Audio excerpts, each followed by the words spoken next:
a great pleasure for me and for my colleagues to host all of you in our Center for Europe University of Warsaw. We are very great that you come into our headquarters.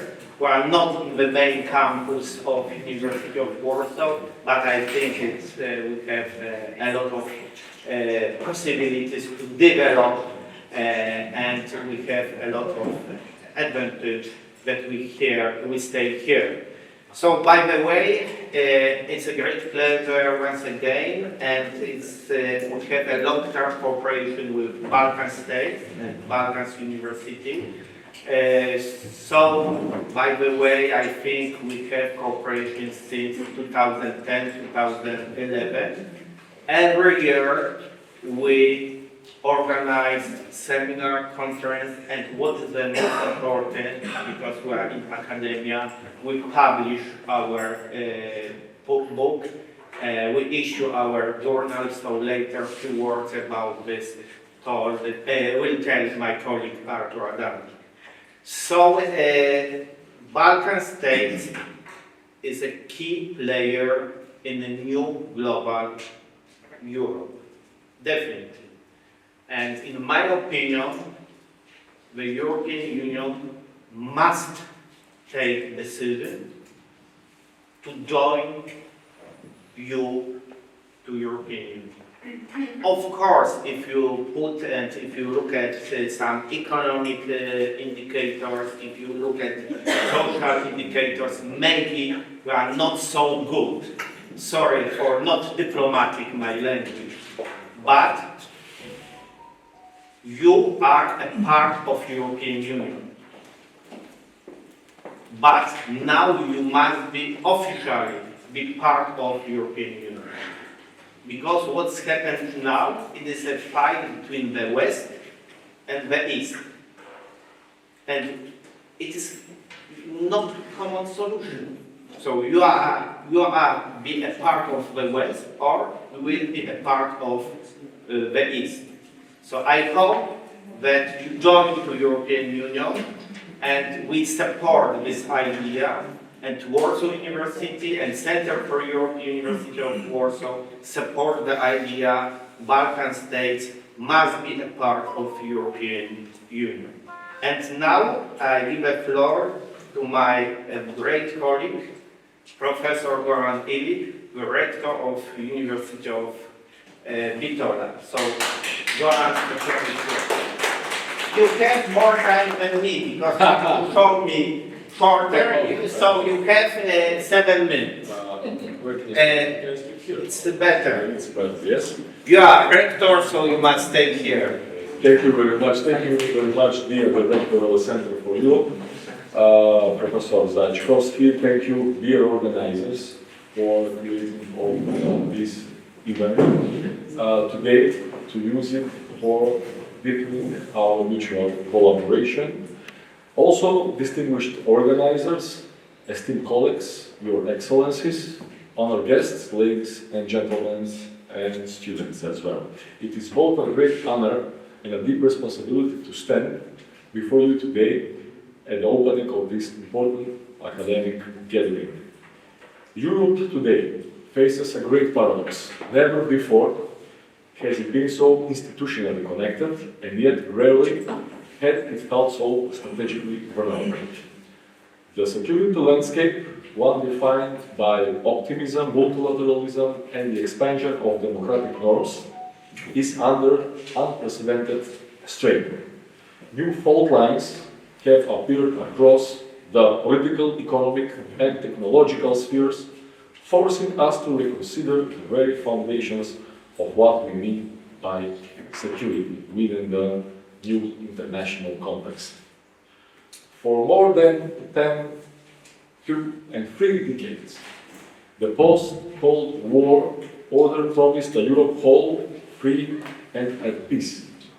This vision rested on 3 interlinked pillars: the credibility of NATO deterrence, the expansion of the European Union's normative power, and the stability of global governance underpinned by international law.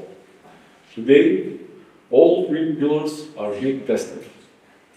The ongoing conflict in Ukraine has not only brought back the tragedy of war to European soil, but has also revived questions once thought settled.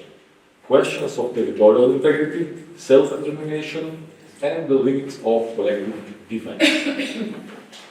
The rise of populism, democratic backsliding, and political polarization have demonstrated that security is not merely a question of borders or alliances. It is also a matter of values, governance, and trust in institutions. The Balkans too occupy a special place in this equation. Their path toward European integration remains unfinished, marked by political fragility, unresolved disputes, and external influences. Yet, the region has shown remarkable resilience and an enduring commitment to the idea of European future. Ensuring the stability of the Balkans is not an act of charity. It is an investment in the security of the entire continent. In the 21st century, the meaning of security has expanded. It now includes energy and climate security. As Europe seeks to free itself from dependencies that can be weaponized, it includes digital and cybersecurity, as our infrastructure, elections, and even public opinion can be manipulated through invisible means. It includes also economic and social security, since inequalities and disinformation can erode democratic resilience from within. But above all, security is about human dignity and institutional credibility. It is about ensuring that citizens believe in the capacity of their governments, alliances, and communities to protect them, not only from physical threats, but from despair, misinformation, and the erosion of democratic values and norms. True security must therefore be comprehensive, cooperative, and value-based. It must combine deterrence with dialogue, defense with development, and power with principle.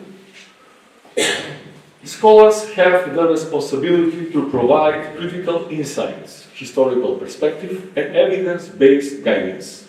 Policymakers, in turn, must have the humility to listen to academic voices, especially in times when quick decisions often overshadow deep understanding.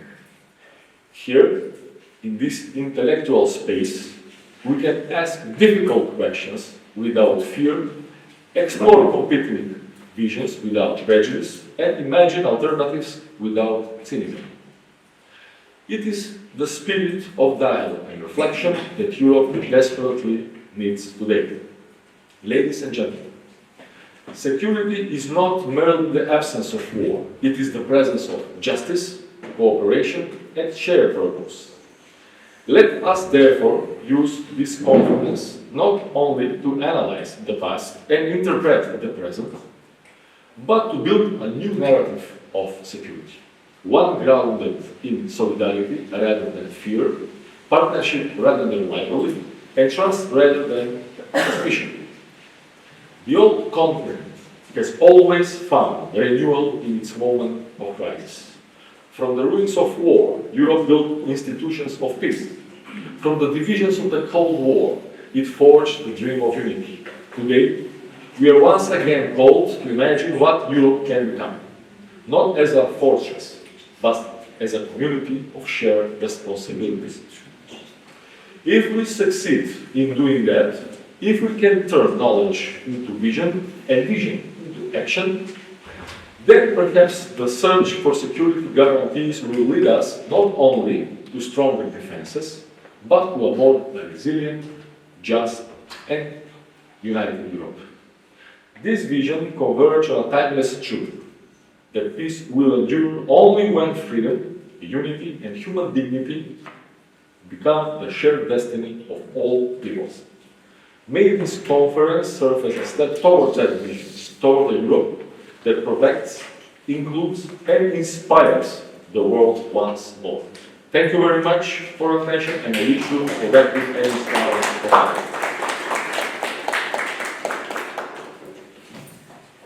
Thanks a lot, and sorry for my mistake, but I should welcome very warmly our special guest, ambassador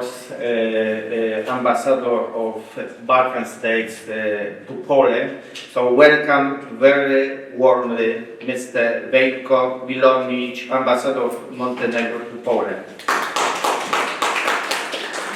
Just a moment, I will, welcome very warmly Mrs. Koviljka, Špirić, ambassador of Bosnia and Herzegovina to Poland.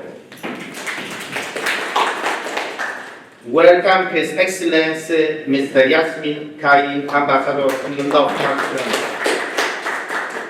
Welcome Head of Mission of Kosovo to Poland, Mr. Gashi. And Her Excellency Mrs. Donja Gorica, Minister Consular at the Embassy of Serbia to Poland. She's not here. Not here, yes? Okay, so welcome all of you, and now you have 5 to 7 minutes to give a floor, to give your perspectives, and we are a great honor that you are a very busy person, but you are here, and it's our duty, and it's a great honor to host you. So, Mr. Ambassador, the floor is yours. Thank you.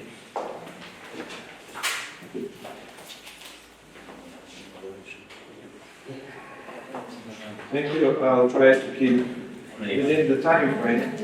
Okay, Yes, sorry. it could be also 8 minutes. Hey, okay, well, what comes then? Professor Zajączkowski, dear panelists, ladies and gentlemen, let me first thank you for the opportunity to address you today, and it is really an honor to speak at such a distinguished academic institution before such a distinct audience on a topic of great relevance.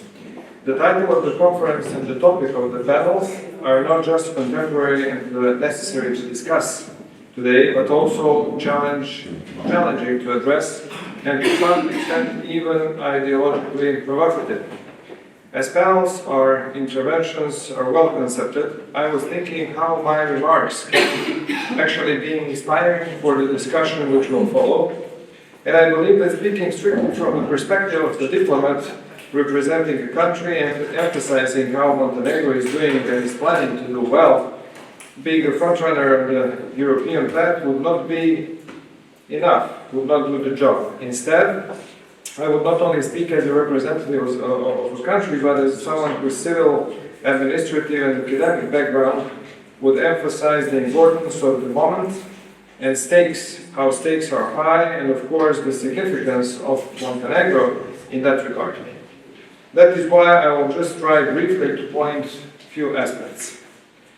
As the Balkans were and are historically prone to various influences and the meeting point of clashing ideologies and great powers, today we are witnessing the processes which are not only interrelated but interdependent, and realities which are mutually influenced, hopefully to be complementary.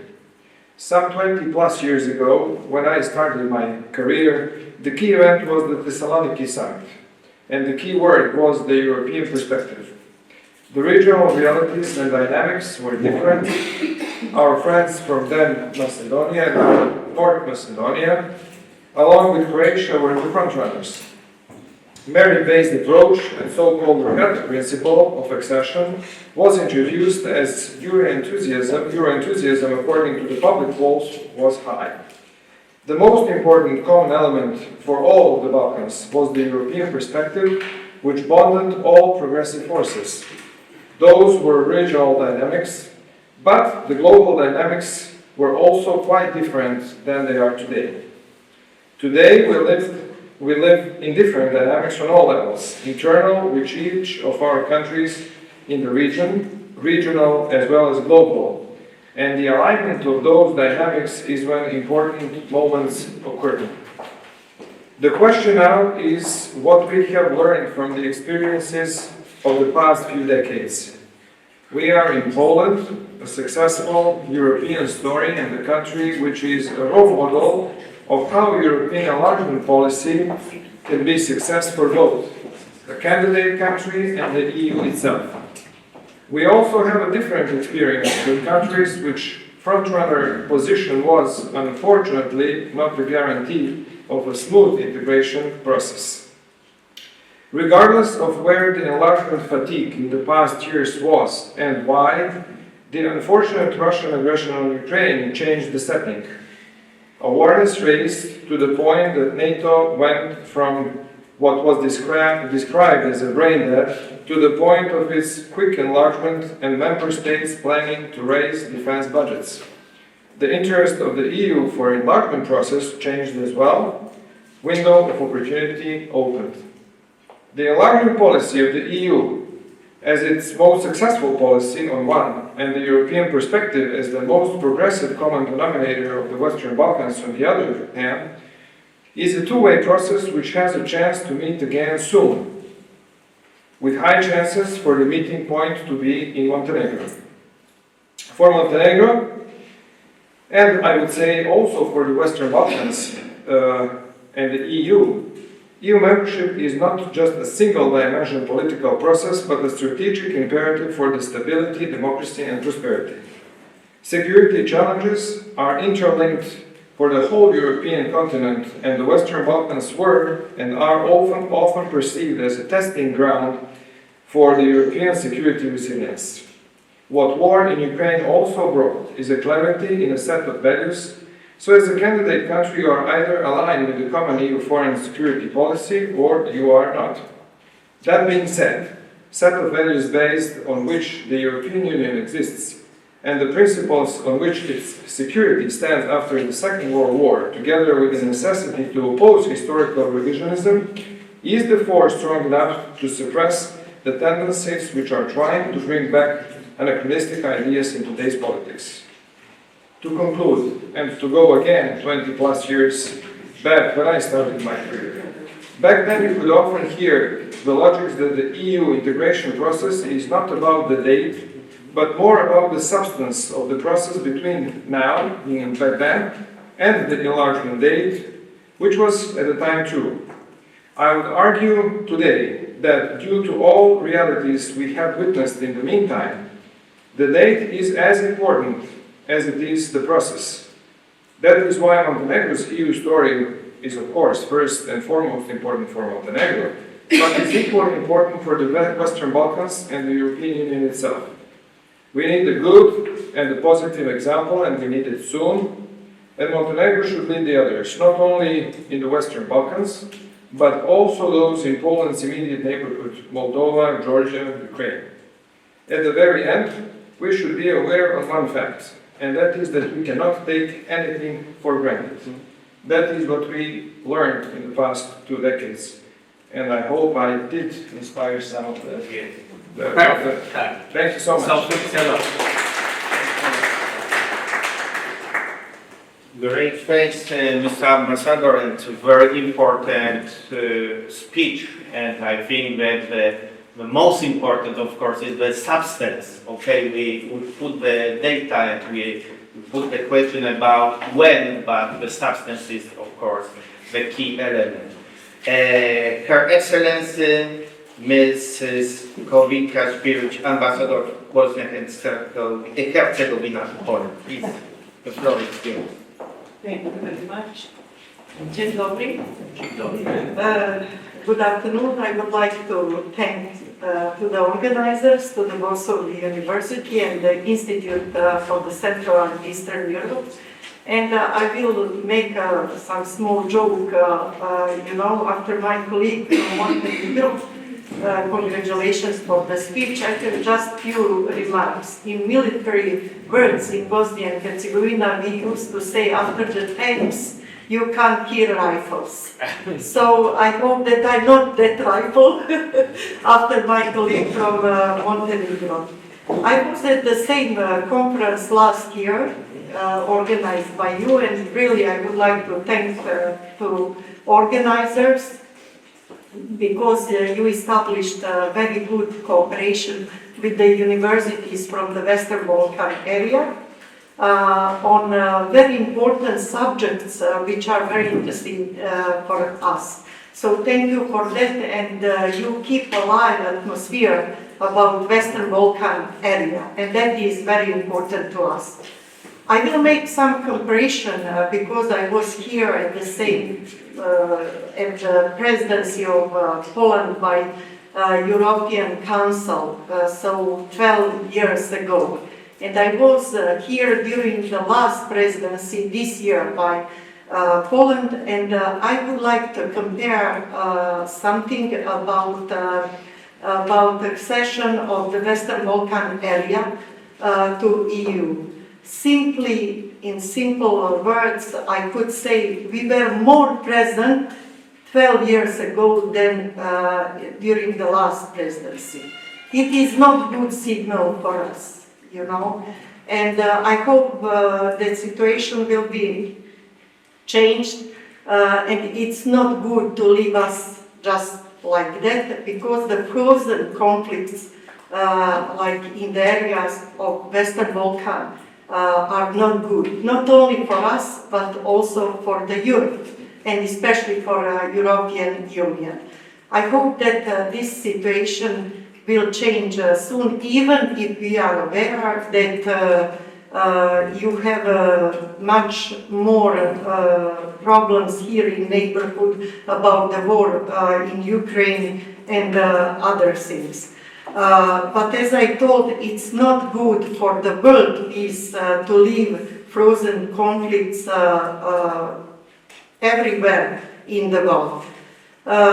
Bosnia and Herzegovina is not a good example, I would say, because we always, especially in expertise, we are talking about study cases or good examples from the practice and so on. I have to be objective and to say we are not good example for post-war conflicts. Why it's so? So this year we had 30 years of signing of Dayton agreement. And what's happened? Where we are? We still have the high representative of the international community, and it's not issue that I like him or I don't like him. It's not good because the situation is not solved. If we use the logic, the situation would be solved and the high representative is not necessary anymore. We have NATO forces in Bosnia and Herzegovina. We are not NATO member, but we have the largest NATO forces within the Europe out of the countries who are the members of NATO forces. So one good thing, peace is there. Nothing terrible will happen like war conflict again or something like that. But divisions are still present there. And I think that methodology which was used in Bosnia and Herzegovina should be modified towards the needs of inhabitants of Bosnia and Herzegovina, but also to the new times, let's say like that. Very often we listen from European Union, you can't be the member of EU until fulfillment of all requests by your side and so on. That's okay, but it's not the same time like Poland was approached to or became member of EU. It's totally different time. So in these times we have to adjust methodology by European Union also, not only by our side. And what you have in such frozen situation, I would like to say something like that. You have to adjust yourselves, but as well as your partners from European Union, from NATO, from other associations, because we will not be good example for resolving of the post-war conflict in Ukraine or some other countries. If you have the process which was lasting for 30 years, it's not good for anybody. So when we are talking about success of the projects, you are aware, like experts, that the time is very important in realization of certain projects. It is really important to take into consideration the things a little bit more ready for compromise.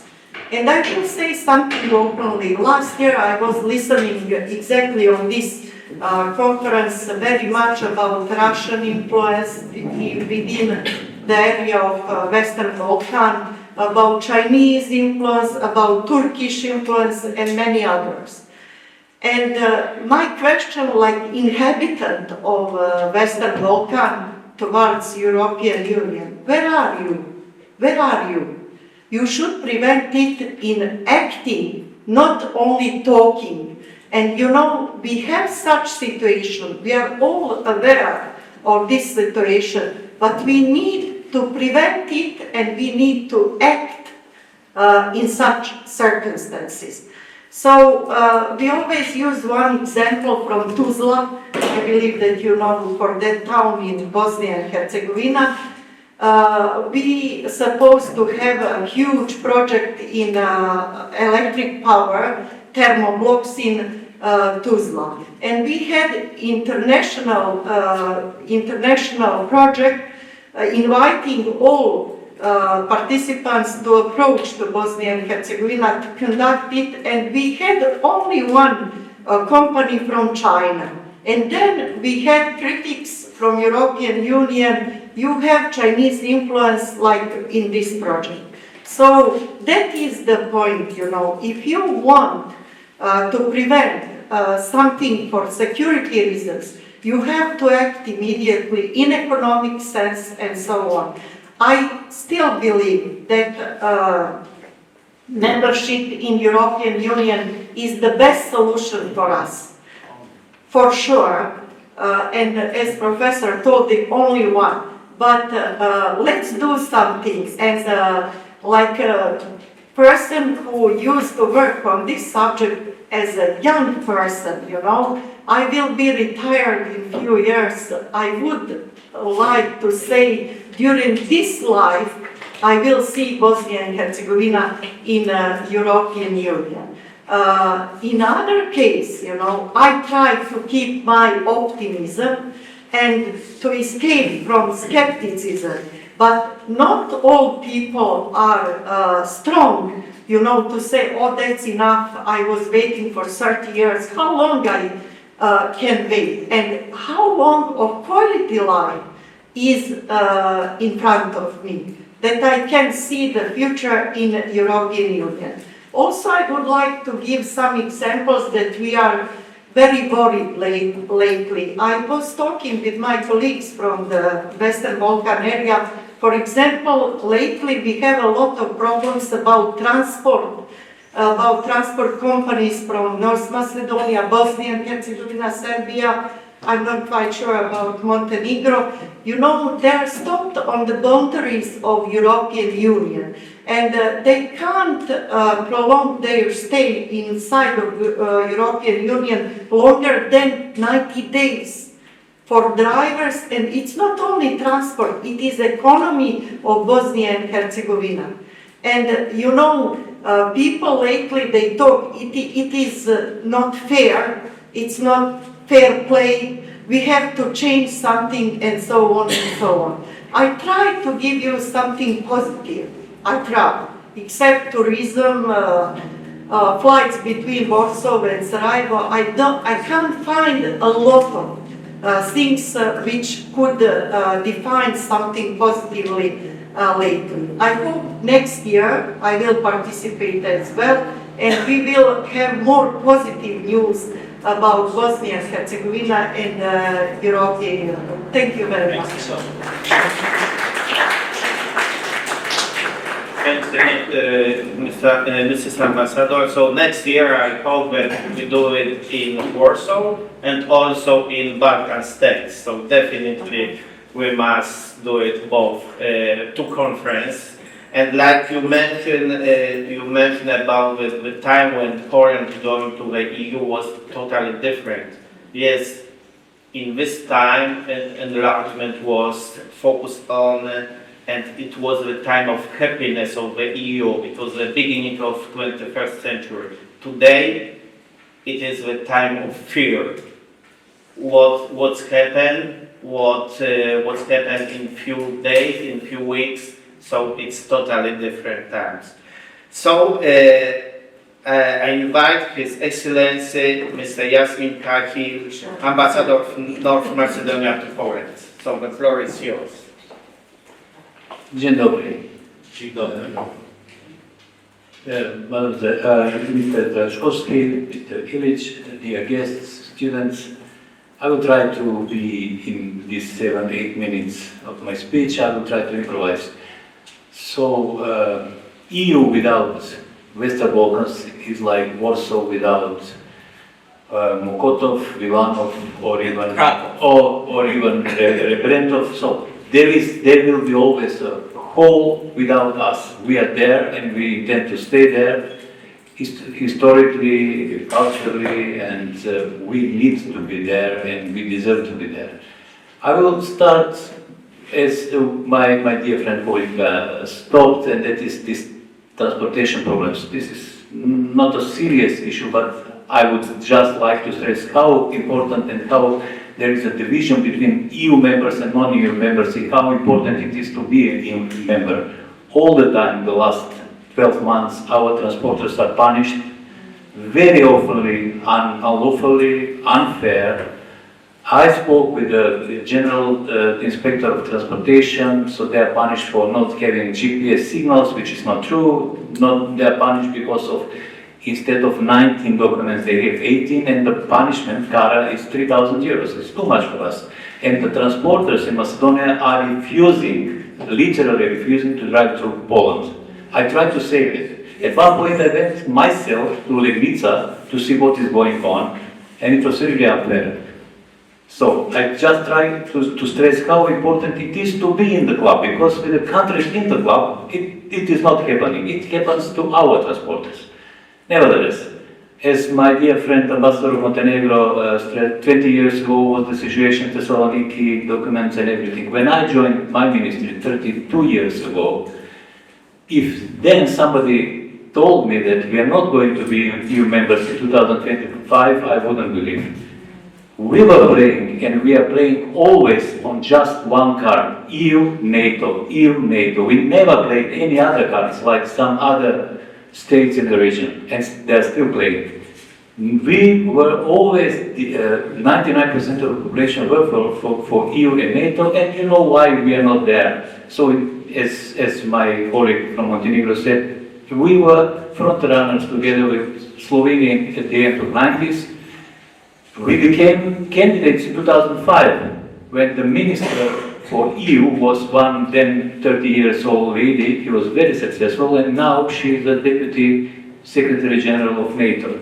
Nevertheless, since 2005 we are waiting to start the negotiations, which is very unfair. You know why? So first Greece was blocking us, then we changed the name, we sacrificed the name, which was really a big humiliation for the people, and even now maybe half of the population would vote against the change of the name, even at the cost we are not joining EU, but we changed the name and we thought it is over, but it was not over. Then Bulgaria came, then President of France came, for 2 years blocking us because of new criteria for candidate countries, and then Bulgaria came, and you know it's still going on 5 years, so the core of our arguments with Bulgaria is Dayton, that we have the same language, the same history, which is not true, so they are blocking us. Why it is possible in 21st century now, some country to block another country just because of the opinion that the history is the same, it's another issue. But just last week, this is very important, just last week, there were some rumors that maybe there will be a decision regarding vetoing anything in NATO, and then maybe EU will change this policy, but of course, immediately veto came for abolishing veto. Immediately, of course, Hungary said no, even Croatia said no, and some other countries. So there is no hope that in the near future the veto right will abolish. So we will be vetoed by Bulgaria. They say that the ball is in our courtyard, that we should put Bulgarians in our constitution, but this is not the core of the problem. My government is saying we need guarantees. We need guarantees from Bulgaria or EU that this is the last wish, literally wish of Bulgaria. And in 5 or 7 years' time of negotiations, they will not come with some other issues like language or history. There are no such guarantees, and my government is saying without guarantees we are not going to start anything. So we are in the vicious circle, we are losing time.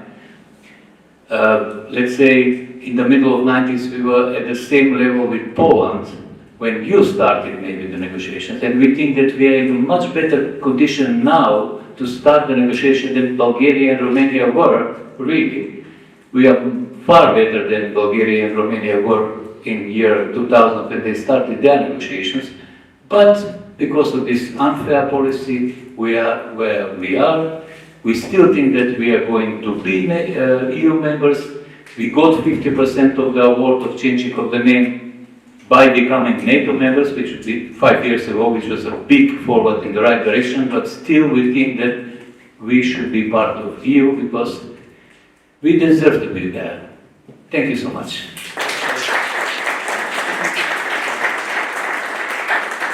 Thanks a lot, Mr. Ambassador. And now I invite His Excellency Head of Mission, Mr. Gashi. The floor is yours.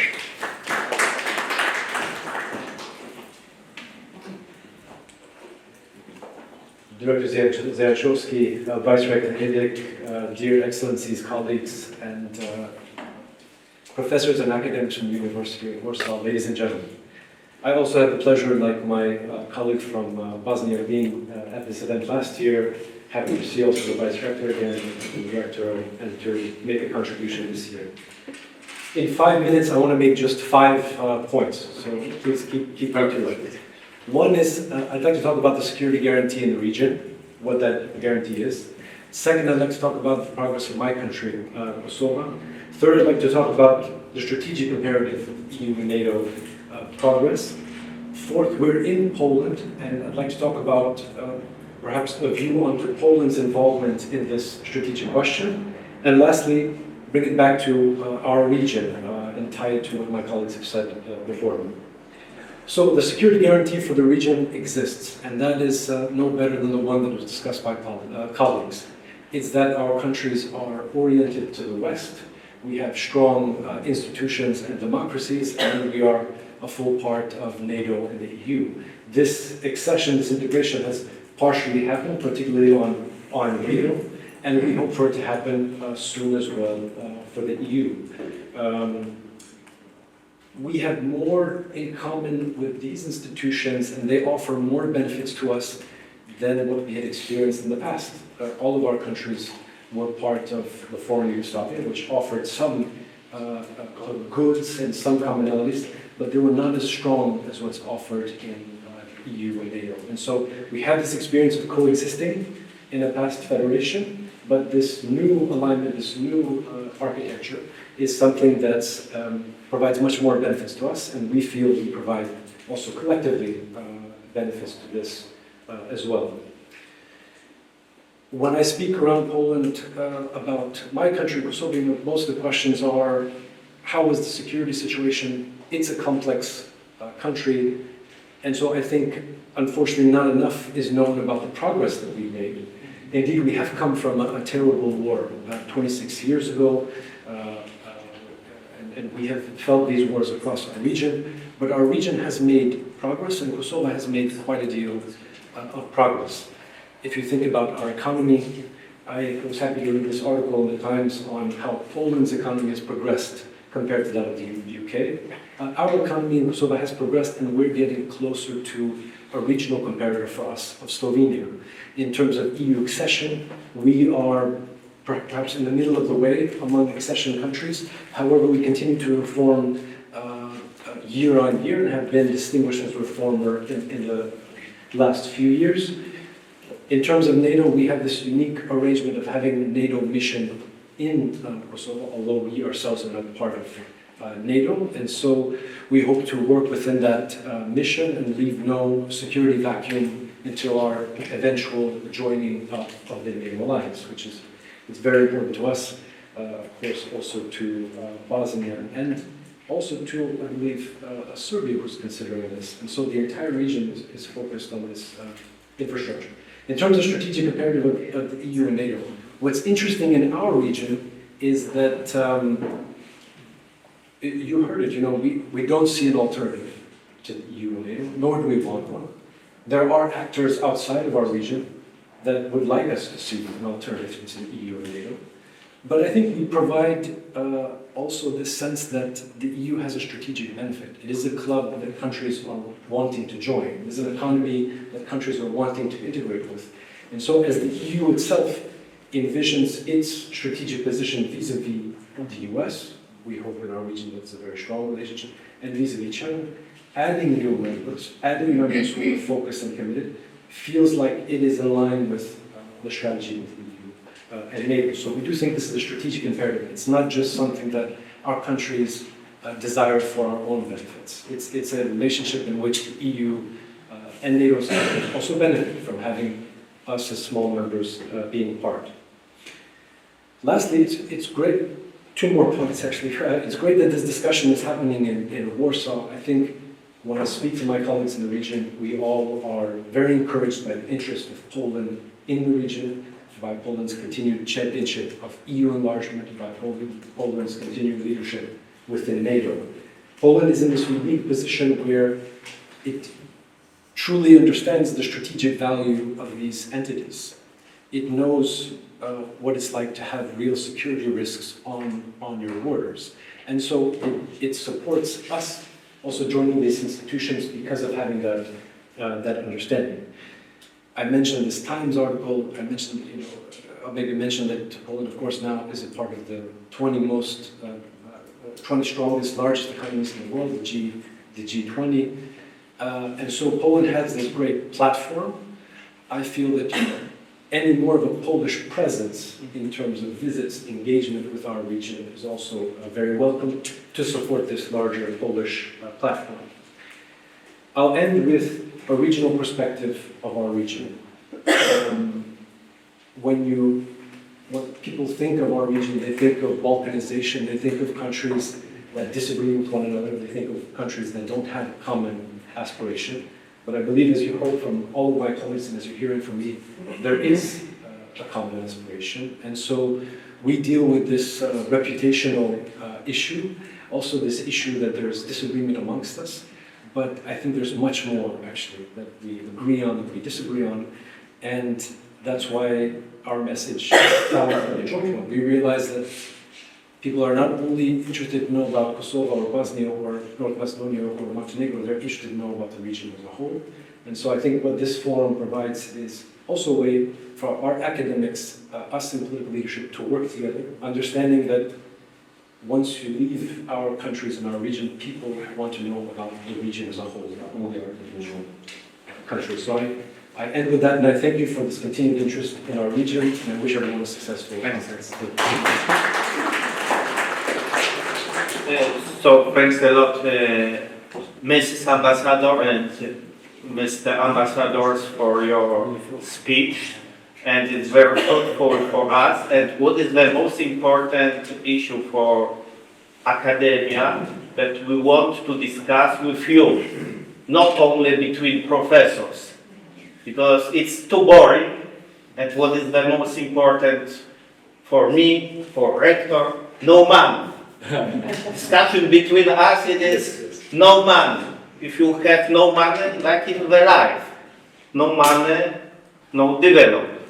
No develop, no life.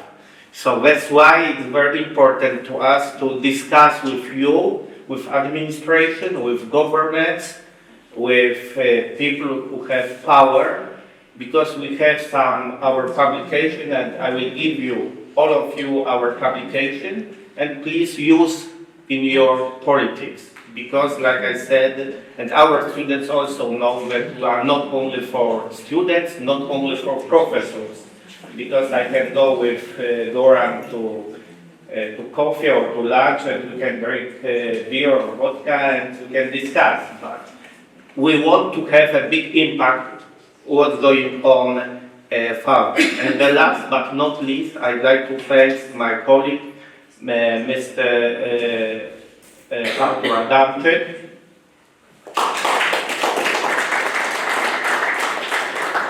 for organizing everything and for his Polish ambassador in the Balkan states. So we send some information to Polish government, and Polish government maybe give some money for Artur and for me for doing everything. Because Warsaw, University of Warsaw, we don't have now a lot of money, but we do it something.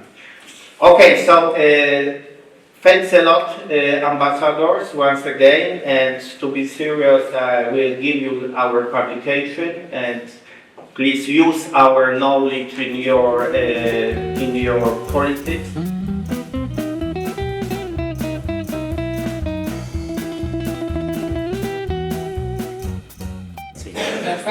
Vice-Rector Tahirović, policy policy with consequence for Bosnia and Herzegovina and Western Balkans, 30 years after Dayton. Floor is yours. Thank you, Jacek. First of all, thank you for your excellencies, ambassadors. You said everything. We need to be relaxed now. And of course, thank the organizers for this conference and give us the opportunity to exchange the opinion about a lot of important questions in this time, especially according to the war in Ukraine and the influence of the security in Europe and Western Balkan states. Before I made 2 articles and books about majority Montenegro. Now I decided to make something new, have in mind that I'm a regional professor more than 20 years, and that have around 15 articles about the regional security, regional relations on the Western Balkans, Europe Union, NATO, and another cooperation or relationship. Why this topic, political and security consequences for Bosnia and Herzegovina and Western Balkans 30 years after the signing the Dayton Agreement.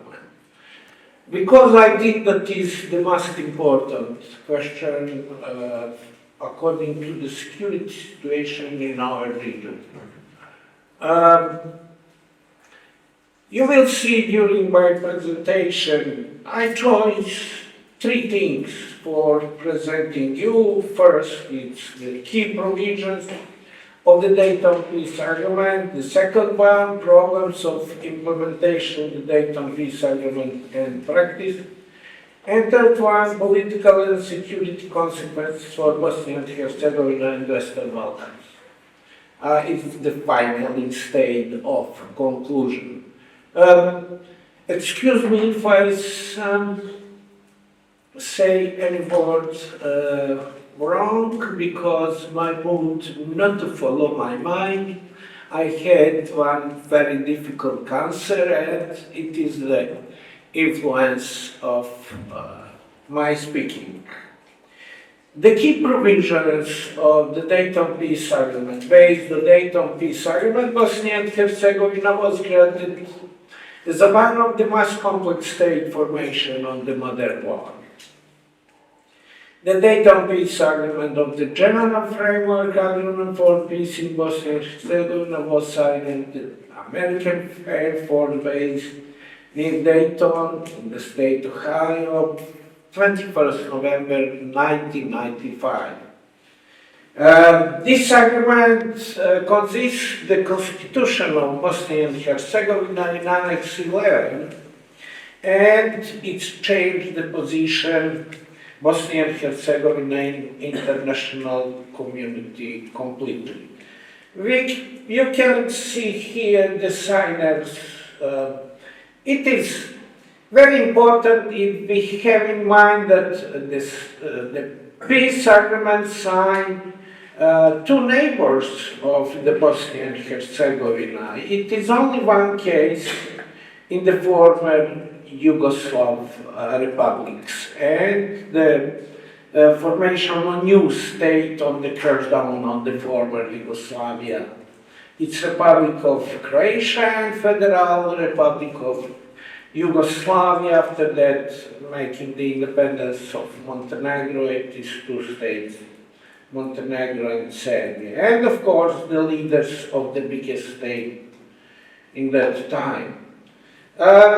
Since then, Bosnia and Herzegovina has consisted of two entities, the Republic of Srpska, 49 territory, and Federation of Bosnia and Herzegovina, 51 territory. The Federation of Bosnia and Herzegovina has 10 entities, and the Republic of Srpska 5 regions. The territory of Veljko, after the arbitration process, made as a special position as a district. District which is the under of the Bosnia and Herzegovina, not of any of the entities. You can see here Bosnia and Herzegovina has 14 governments and 108 ministers. For example, Switzerland has around 8 million population. They have 26 cantons and only one prime minister who is at the same time the president. I learned about Switzerland a lot. And I could speak about Switzerland, especially about the military questions, maybe 2 or 3 hours.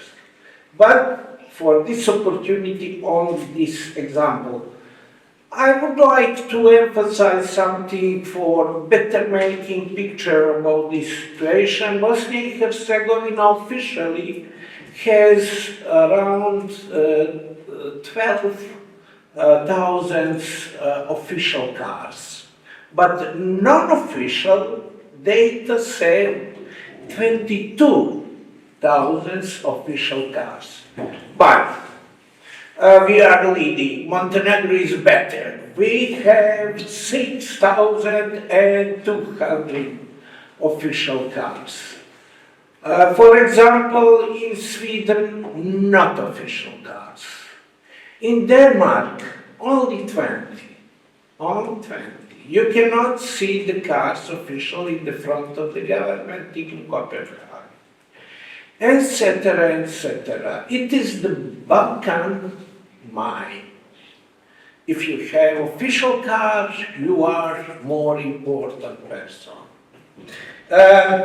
But I hope that it will be changed during the process of European integration. Unfortunately, a war is in the front of our door, and I'm not sure that it will be soon.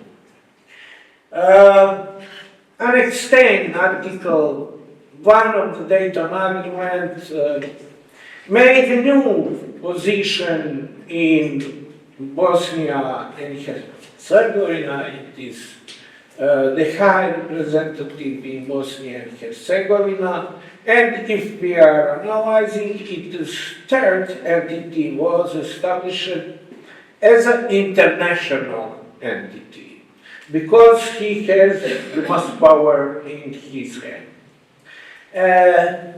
The regional character of Dayton Agreement is the control of the weapons. I was the head of verification center in Montenegro 2 years, and I know how it's functioning. To the end of 2014, it was under responsibility of OSC. After that, the ownership under this agreement, OSC gave the state which are signers of the agreement. It is for state after independence of Montenegro, and it was very successful process, making the confidence and better relationship between the Balkan states.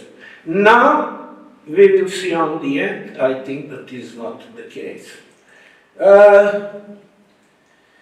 Of course, I don't like to speak you about all obligations during the controls, problems of implementation Dayton Peace Agreement. If we are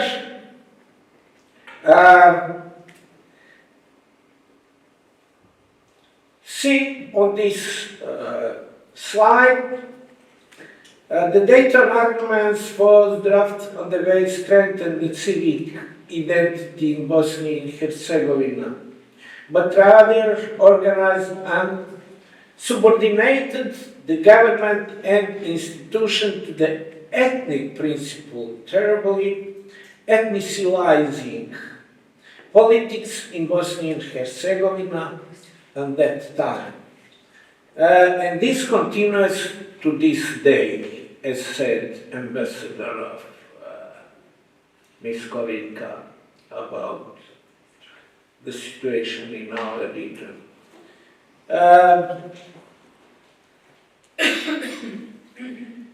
We can see here about the key questions about the making the adaptation of wartime conditions.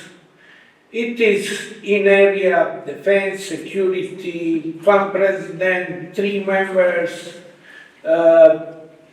between in-state 3 members, centralization of prosecutor office and the court, the tax system, the electoral process, agriculture, etc., etc. It was the proposal of the United States. And United States on that time was very disappointed.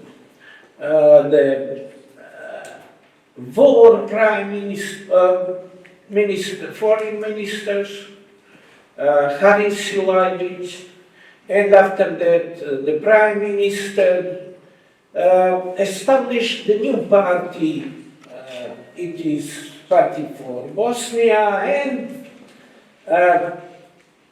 he has the goal for cancelling the entities and to centralizing the government of Bosnia and Herzegovina. But when was the process of making decision on the parliament, this party was against, and this process of adaptation and proposal of the United States crashed down. On this moment, United States has really legally distanced itself from the political activity in Bosnia and Herzegovina, and it is for this moment we can see, but instead United States came a lot of people from Arab states and other investors. In the Republic of Srpska, it is celebrated as a national holiday. In Federation in Bosnia and Herzegovina, no. And you have 2 points, 2 very big points and differences. It is continued for this day. 9 January, it is for the Federation, the beginning of destroying Bosnia and Herzegovina and to making the genocide and crimes in Bosnia and Herzegovina. This is how these different cultures' memory have been held for the last 30 years, unfortunately. Absolutely opposite. Not anything common. Many people, scientists and chronicles said that it's prison of, that is respite on unfinished war. I am as a professor of regional situation or regional security agree with that. Extremism, crime, corruption, nepotism are the main characteristic in this society, unfortunately. Instead of raising the quality of collective life, shaping of affirming constitutional patriotism, requests for the revision of the Dayton Agreement came from all sides, from the change that would mean the abolition of the entities to their independence from a return to the initial original position to the calling for an international factor for the intervention and decide instead of local people. It is really characteristic in Bosnia and Herzegovina. If not somebody from the abroad who is powerful in Bosnia, not peace. And on the end, political and security consequences for the Bosnia and Herzegovina and Western Balkans. When on the leader position coming in Serbia, Vučić, it changed a lot of things between Bosnia and Herzegovina and Serbia. Milorad Dodik is a prime minister from 2000 and a long time he's changed a lot of position, 2 times the president of Republic of Srpska, had the best relations with all authorities in Serbia. With Aleksandar Vučić, the best. Why? Because at the same time it is in continuation process the relation Moscow, Belgrade, Banja Luka. And on this way functioning Milorad Dodik.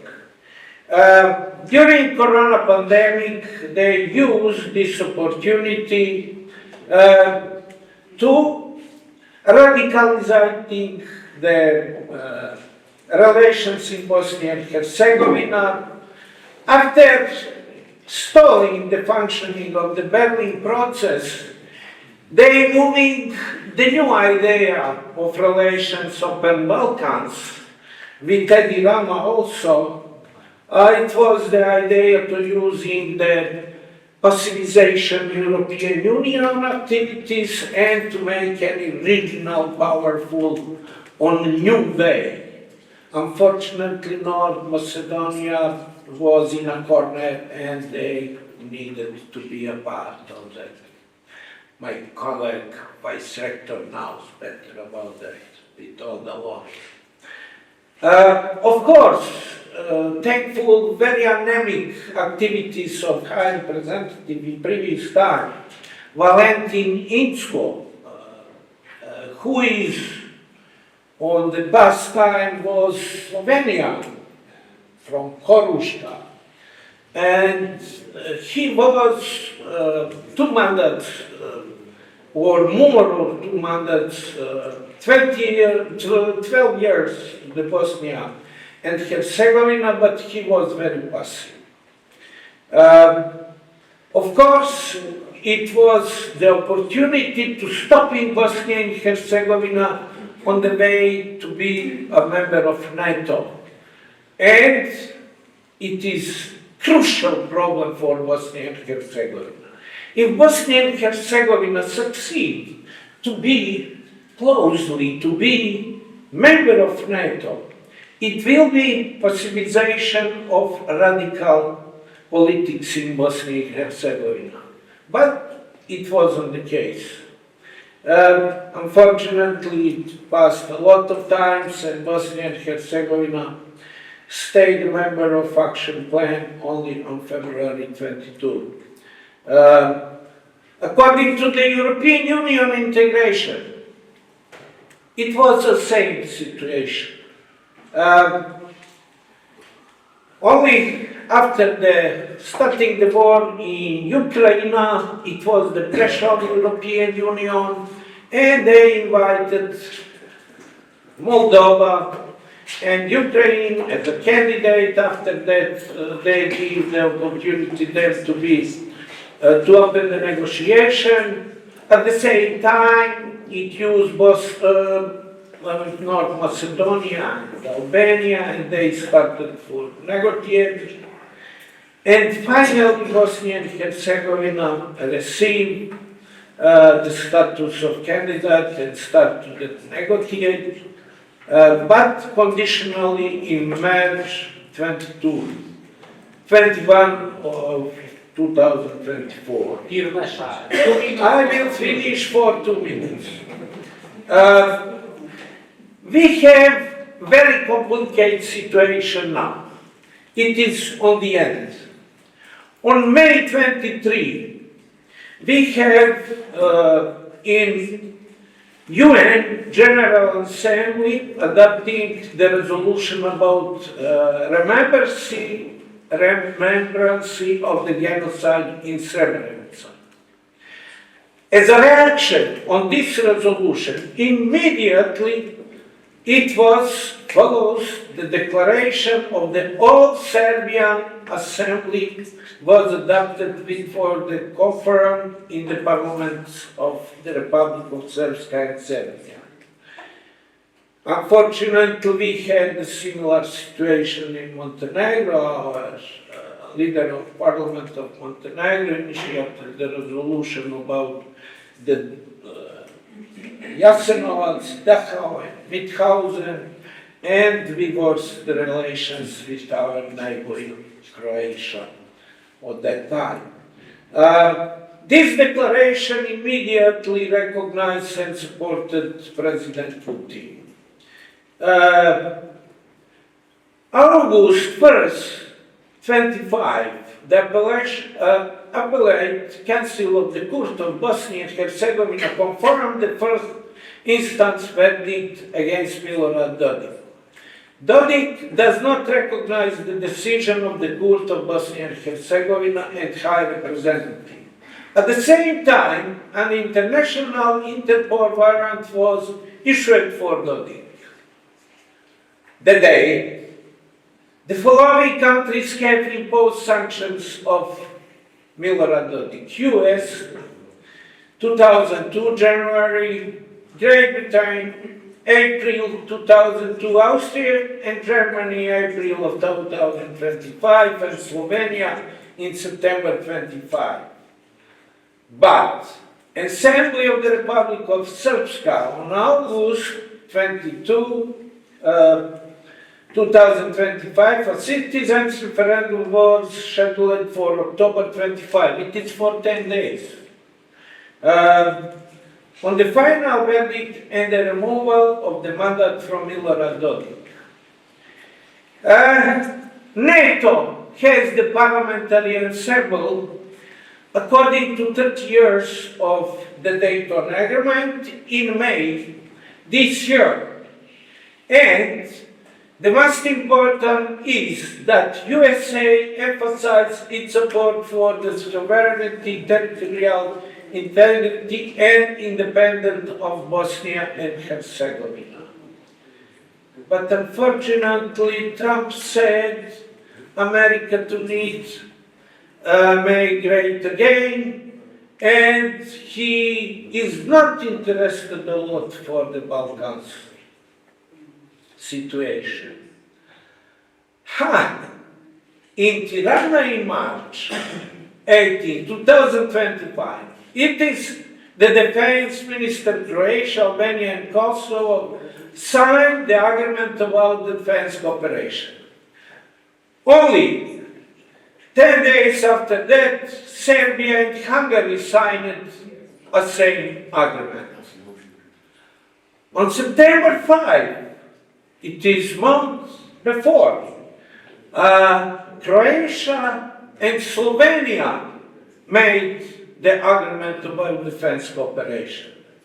Bearing in mind everything what I said in this presentation, what we can expect in the near future in Bosnia and Herzegovina and the Western Balkans.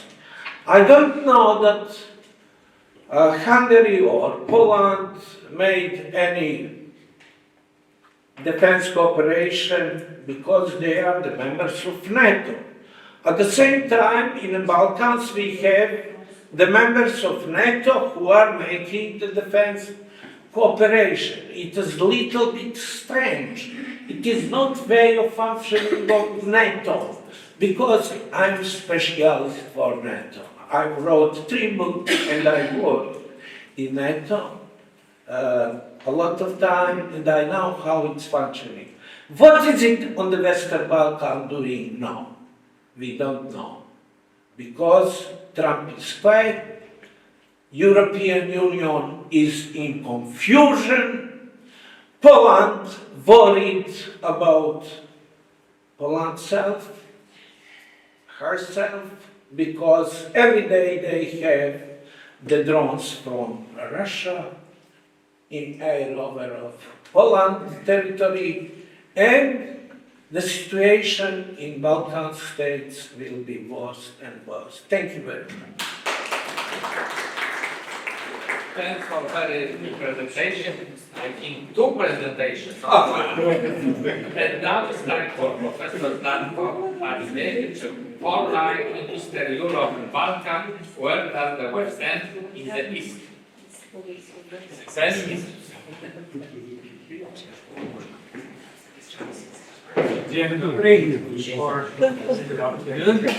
I will try to improvise between these key points, and I will try to be as short as possible, as brief as possible. So the title is Fault Lines in Eastern Europe and the Balkans. Where does the West end in the East? I have to tell you, to remind you actually, I'm not teaching you about it, just reminding you about it, that geopolitics borrowed the term fault lines from geology. It actually refers to the lines between tectonic plates. And in geopolitics, it has been affirmed particularly in the times of popularity of the famous, or rather notorious, article and book by Samuel Huntington, The Clash of Civilizations, with subtitles, with different points of view, but just referring to fault lines between civilizations. That's why I'm using this very phrase in the title. But let's start with the essential points. I first want to focus on the conflicts in Bosnia and Ukraine, and state that they are not the result of ancient hatreds or primordial hatreds, as the popular narrative goes since the beginning of the war in Bosnia. Quite the contrary, they are the direct outcome of a deliberate geopolitical project to impose civilizational fault lines that I already mentioned onto complex multi-ethnic societies. This project, which uses a binary east-west logic, is not a solution, but a primary generator of permanent instability, both in the Balkans and in Eastern Europe, primarily in Ukraine. There is the intellectual blueprint to this. Samuel Huntington did not invent the phrase of civilizational divide. The concept of a divided Europe dates back to the Great Schism of 1054, which politically split Christendom into Eastern and Western spheres. In modern theory, of course, Samuel Huntington reintroduced it with the Clash of Civilization thesis, and he provided a modern academic vocabulary for this ancient logic, framing global conflicts as a battle between civilizational blocks. However, as I have already stated, the key insight that we have to bear in mind is that Samuel Huntington did not invent the divide. He simply systematized a long-standing Western geopolitical tradition of self-definition in opposition to the East. In the case study number 1 concerning Bosnia, I'm talking about actually pre-mediated and premeditated, if you like, partition. The reality of Bosnia was the reality of a multi-ethnic society with integrated communities which were mutually pervasive. The society of Bosnia, as it used to be prior to the war, was a society of mixed identities, of people living next to each other, next door to each other, if you like, or living in mixed marriages. So these divisions along religious lines were something that is not inherent in the Bosnian society. However, in 1992, at the Lisbon Conference,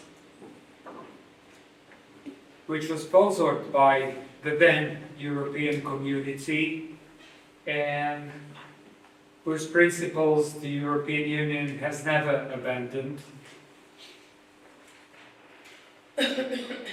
And this is critical over a quite overlooked starting point. The plan was presented to partition Bosnia into 3 ethnically defined constitutive units, actually 3 homogeneous territories. This was not an outcome of war. This was not a peace conference, I have to warn, but its pre-designed blueprint, because it actually took place before the war started. The war itself, lasting from 1992 to 1995, was actually the process of making the Lisbon map a reality through ethnic cleansing. So the processes of ethnic cleansing and genocide were not actually an outlaw processes, but they were simply codified by the Lisbon Conference and implemented by the military units on the ground.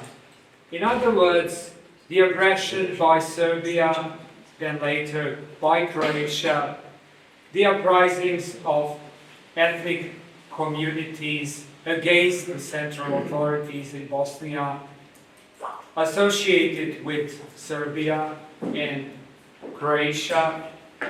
Also the defense of Bosnian Republic, which was commonly associated in the media with some kind of defense of Muslim identity. I have to say, as a person who was living in Bosnia during the war, that in the very beginning, the military units of the army of Bosnia and Herzegovina were indeed defending the integrity of Bosnia and Herzegovina and its sovereignty. But later on, the very military units and the entire identity of the military was gradually transformed into a kind of a Muslim military operational unit.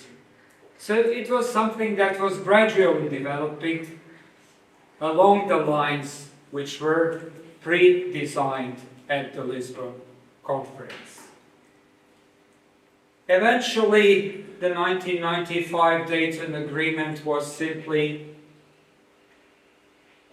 an institutionalized partition, creating the entities of Republika Srpska and the so-called Bosniak-Croat Federation. It actually rewarded ethnic cleansing and genocide with political territories that were occupied in the process of ethnic cleansing. The result we got is a permanently dysfunctional state. We have a proof that building a state on segregated civilizational lines freezes conflict rather than solves. What we have today in Bosnia and Herzegovina, as my colleague already said, is a frozen conflict or a permanent conflict, which will never end if we stick to these lines which were introduced by the Lisbon Conference and which have never been abandoned. I have to worry everyone about it, by the European Union. The European Union still sticks to the principles of ethnic partition as the only solution for Bosnia. At least inform me if I'm wrong. Perhaps someone has changed their opinion on that, but I have never had any other opinion that we have no alternative but to stick to ethnically partitioned country. In the other case study, which is Ukraine, which became a kind of self-fulfilling prophecy, we had a very similar case, the reality of a country of hybrid and overlapping identities. We did not have a clean civilizational split. We had Catholics, Greek Catholics, Orthodox Christians living in separate areas or living together, being mixed in urban centers, and so on. No civilizational split. But the Western geopolitical project was to push Ukraine into NATO and EU integration, and it actually presented Ukraine itself with a binary civilizational choice, whether to be in the East or to be in the West, entirely and altogether. This strategy ignored Ukraine's internal complexity and its potential for a neutral, bridging identity, similarly to Bosnia's potential to be a bridge between those so-called civilizations. Ukraine was a similar case of an actual bridge, but this strategy ignored this potential. Eventually, the 2014 Maidan uprising was the pivot point seen by the West as the victory of democracy and seen by Russia as a Western-backed coup to enforce this binary choice. On the other side, the Russian geopolitical project was a reaction to the initial Western push for Ukraine's membership in NATO. Russia reacted by fully weaponizing the same civilizational discourse. It eventually framed its invasion as a protection of the Russian or Orthodox world and Orthodox civilization. So Russia did not really initiate the whole story about what we have today in Ukraine. I know that very many people in Europe, perhaps especially Poland, will not like this sentence, but I'm aware of it. Russia simply reacted to the push to make Ukraine a permanent NATO member and to install NATO ballistic assets closer to the Russian border. So Russia adopted this rhetoric, it adopted these principles, and it started its own narrative of defense of the Russian world and the Orthodox civilization. The idea of partitioning Ukraine along these fault lines has also been informally promoted during the entire war.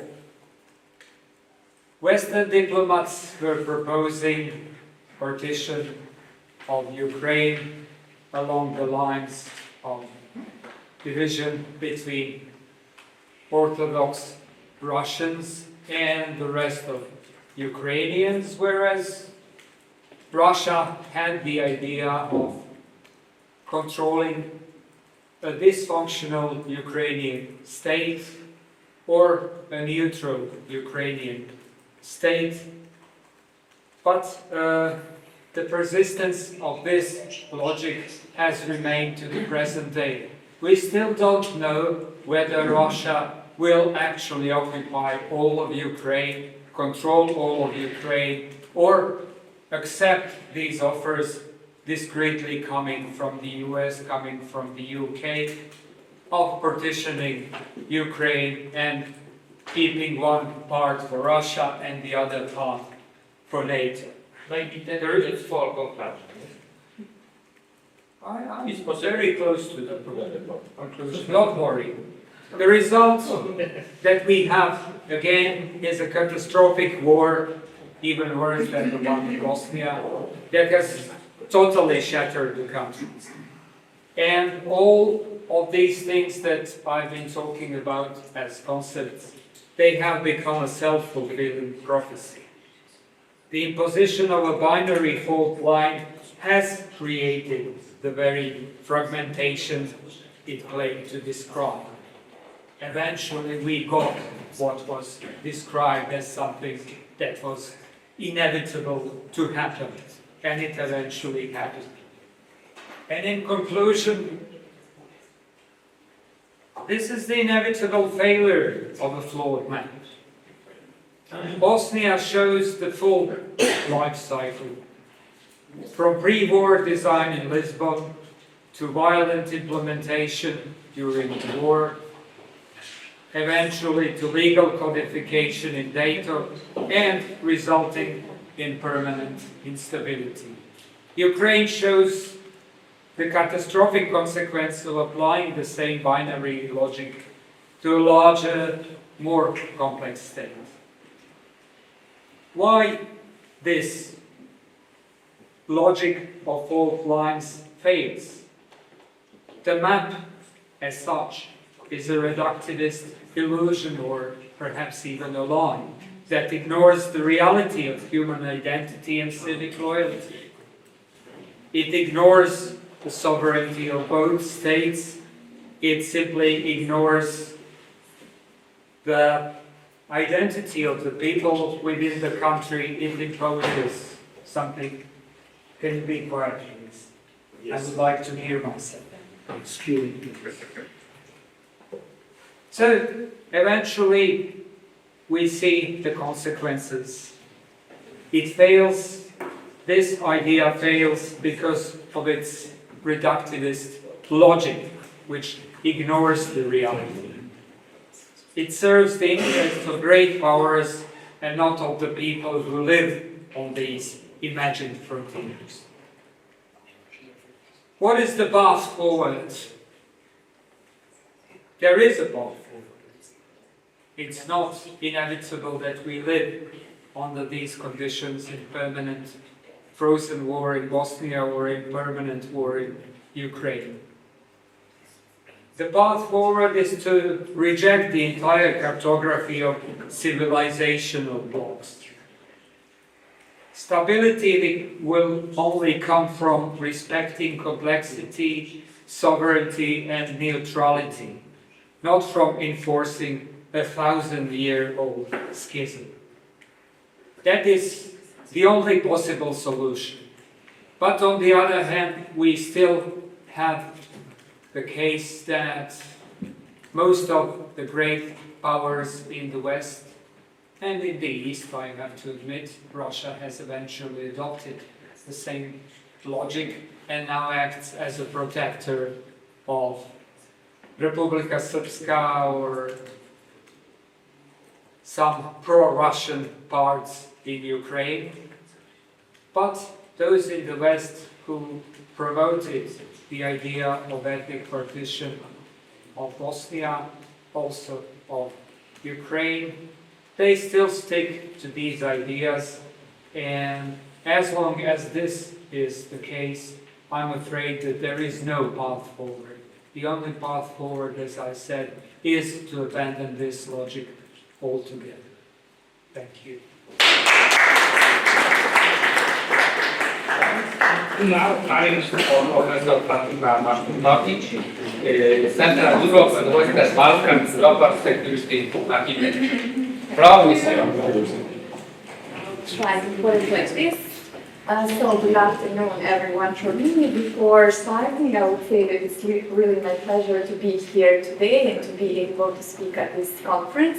I will just shortly introduce myself and then I will try to finish this presentation in the next 10 minutes. So as you can see, my name is Mehmedin. I'm actually a teaching assistant at University of Sarajevo at Faculty of Political Sciences at the Department of Security and Peace Studies. I'm also a PhD candidate. I enrolled in third year last week, so hopefully I will finish it soon. And today I will be speaking about Central Eastern Europe and the Western Balkans in global security architecture, so navigating between NATO, the EU, and neutrality. So first, I will start with the structure of the presentation. This one.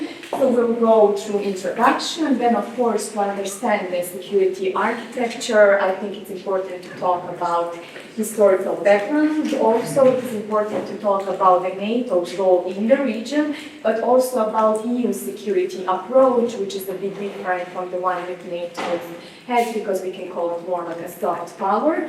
And then the context of neutrality and non-alignment, that's also connected to some legacies from Yugoslavia, and it's mostly connected today to Serbia. And then, of course, we have to think about the key security challenges in the region, both of them, and then at the end, of course, I will give some conclusion. So for introduction, you all know that these two regions have been strategically important due to their geographical position, because they're between Western Europe and Eurasia. But after the Cold War, these regions actually faced some new security challenges, but also some opportunities. So most of the countries of Central and Eastern Europe went forward, and they became family, NATO member family and EU member family, but the things for the Western Balkans are a bit complex and are a bit different, because we know that unfortunately they are shaped by post-conflict reconstruction, ethnic tensions, and also today geopolitical competition. When we think about security architecture, it actually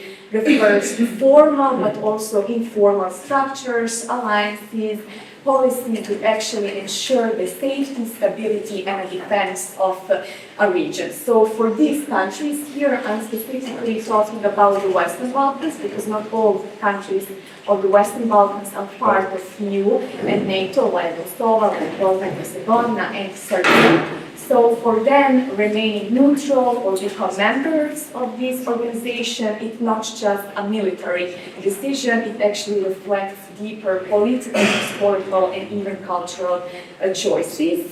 So the key question that I actually want to explore and research in this presentation is where do the countries of Central Eastern and Central Europe and the Western Balkans fit with the current global security architecture, because we have to be aware that things are changing in the international arena, especially we're seeing that there is a lot of conflicts that are arising, and we have also nationalism, democratic backsliding. Also regarding that, we need to think, are they firmly embedded in the Western alliances, or are they navigating a middle ground, or are they resisting alignment altogether? So this is the reason why I decided just shortly to go through this part, so connected to the historical background. So to know where are these two regions today in terms of security, we need to take a look at the historical background. So if we think and look about the period of the Cold War, so the region of Central and Eastern Europe was under Soviet Union influence. So they had a little autonomy in shaping their foreign or security policies. Everything was aligned with Moscow. But if we think about Yugoslavia, ex-Yugoslavia, we had a different situation in the context of security architecture, because Yugoslavia was one of the founders and the leaders of non-alignment movement, which actually in that moment aimed to avoid taking these sides in global east and the west divide, which we actually can see today in some legacies in the Western Balkans countries, and I will talk about it later. Then we have to talk unfortunately about the 90s. So I was born after the conflict, so I don't remember it. I didn't went through it, but I know it from the stories of my parents and the family. So unfortunately, the breakup of Yugoslavia was followed with brutal ethnic conflicts, especially in Bosnia and Herzegovina and Kosovo, and actually all of this resulted with massive human rights violations,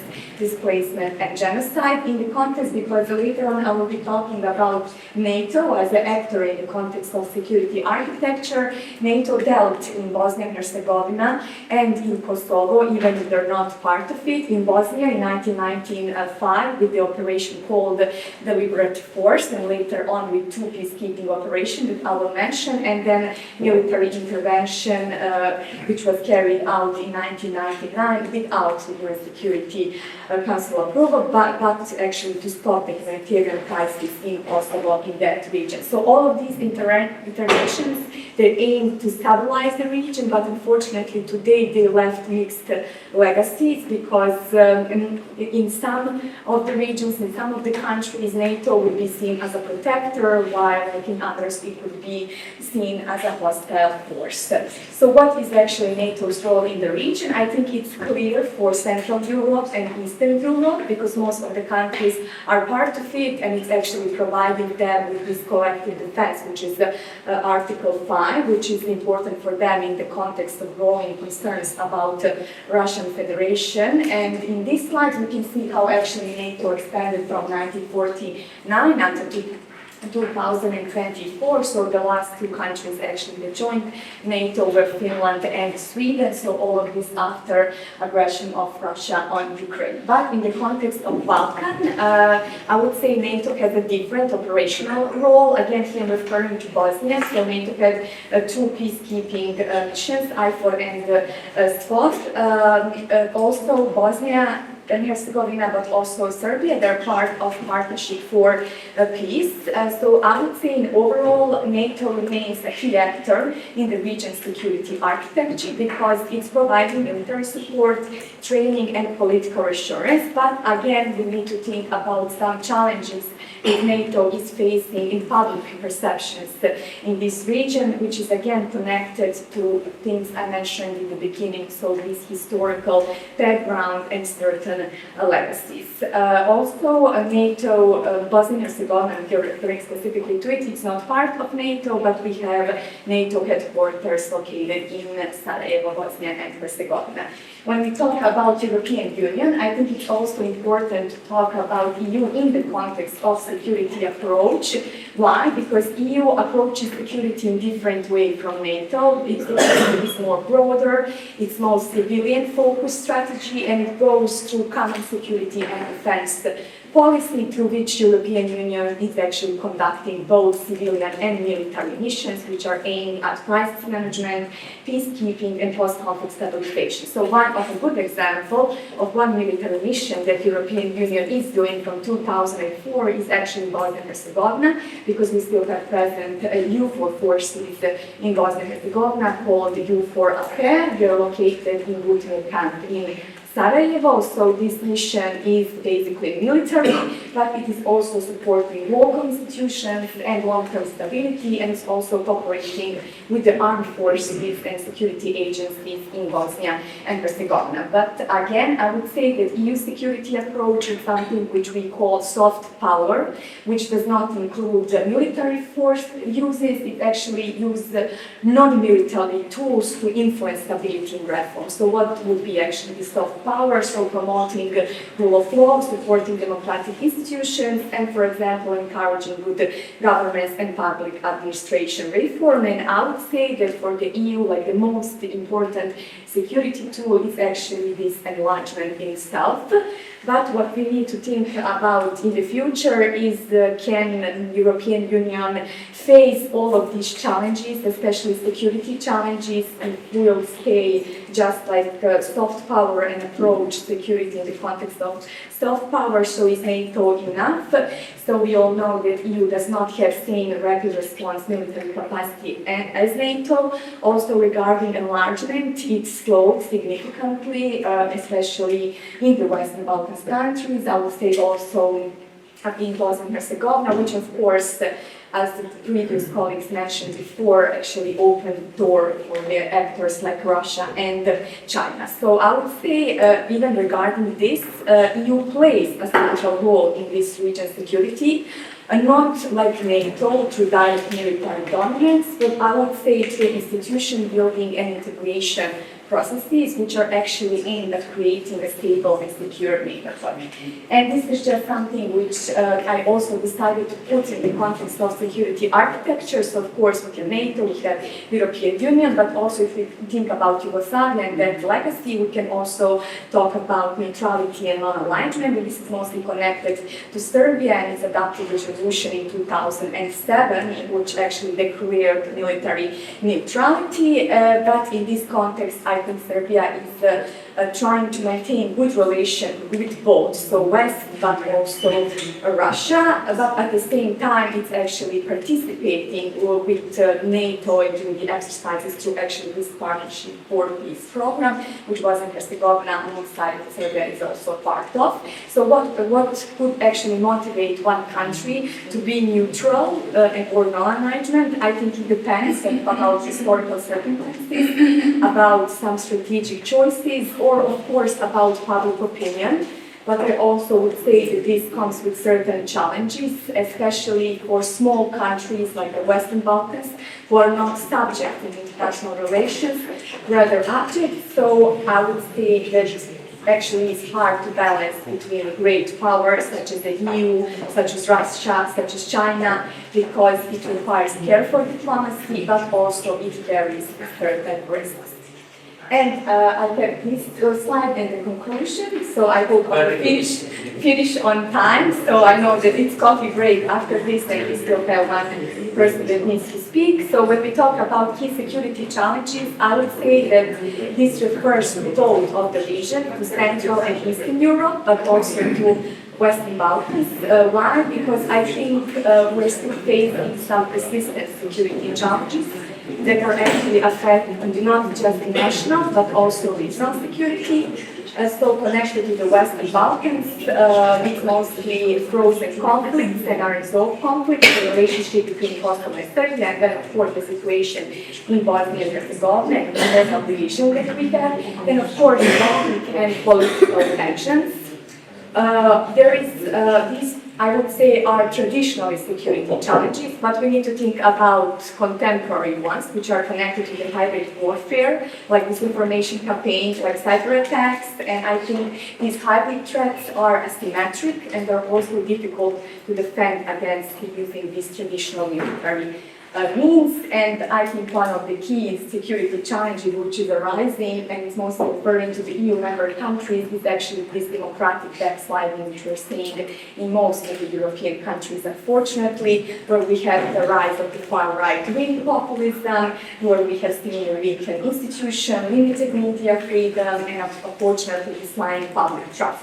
So to sum up, while the traditional concern may be military conflict, I would say that the real security landscape in the region, I'm referring now about Western Balkans, Central and Eastern Europe, is more complex because I would say it's involving internal, external, conventional, but also non-conventional threats, like I mentioned, hybrid warfare. And to actually address all of them, I think that we need to have a coordination between local governments, but also like regional security institutions, initiatives, cooperation, and of course NATO and EU. So I would say to win all of these challenges that we'll face, I think multilateralism is really something I believe in, and I think it's the only way how we can solve all of these challenges, and we don't know actually what is expecting us in the future. So now I will go to the conclusion and I will finish.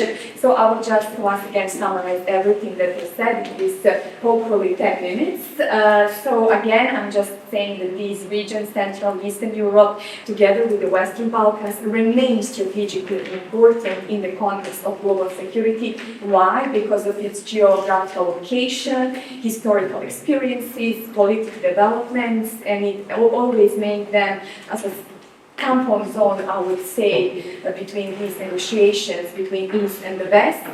Some countries in the region have taken different parts, so most of them are part of NATO and EU. Some would pursue military neutrality. I don't know how it's going to be possible in this security architecture, and some of them are, I would say, still undecided, caught between domestic resistance but also some external pressures. So what I think that security choices are never purely military, especially in these times in which we are living in. I would say that they are shaped by historical memory, also by political leadership and public opinion, and also some economic dependencies and also external influences. So we need to think about all of this when we're talking about the security policy of a country or security architecture. So navigating between collective security, which means alliances to certain organizations, and then on the other side we have national sovereignty, or then we have neutrality, remains a complex balancing act,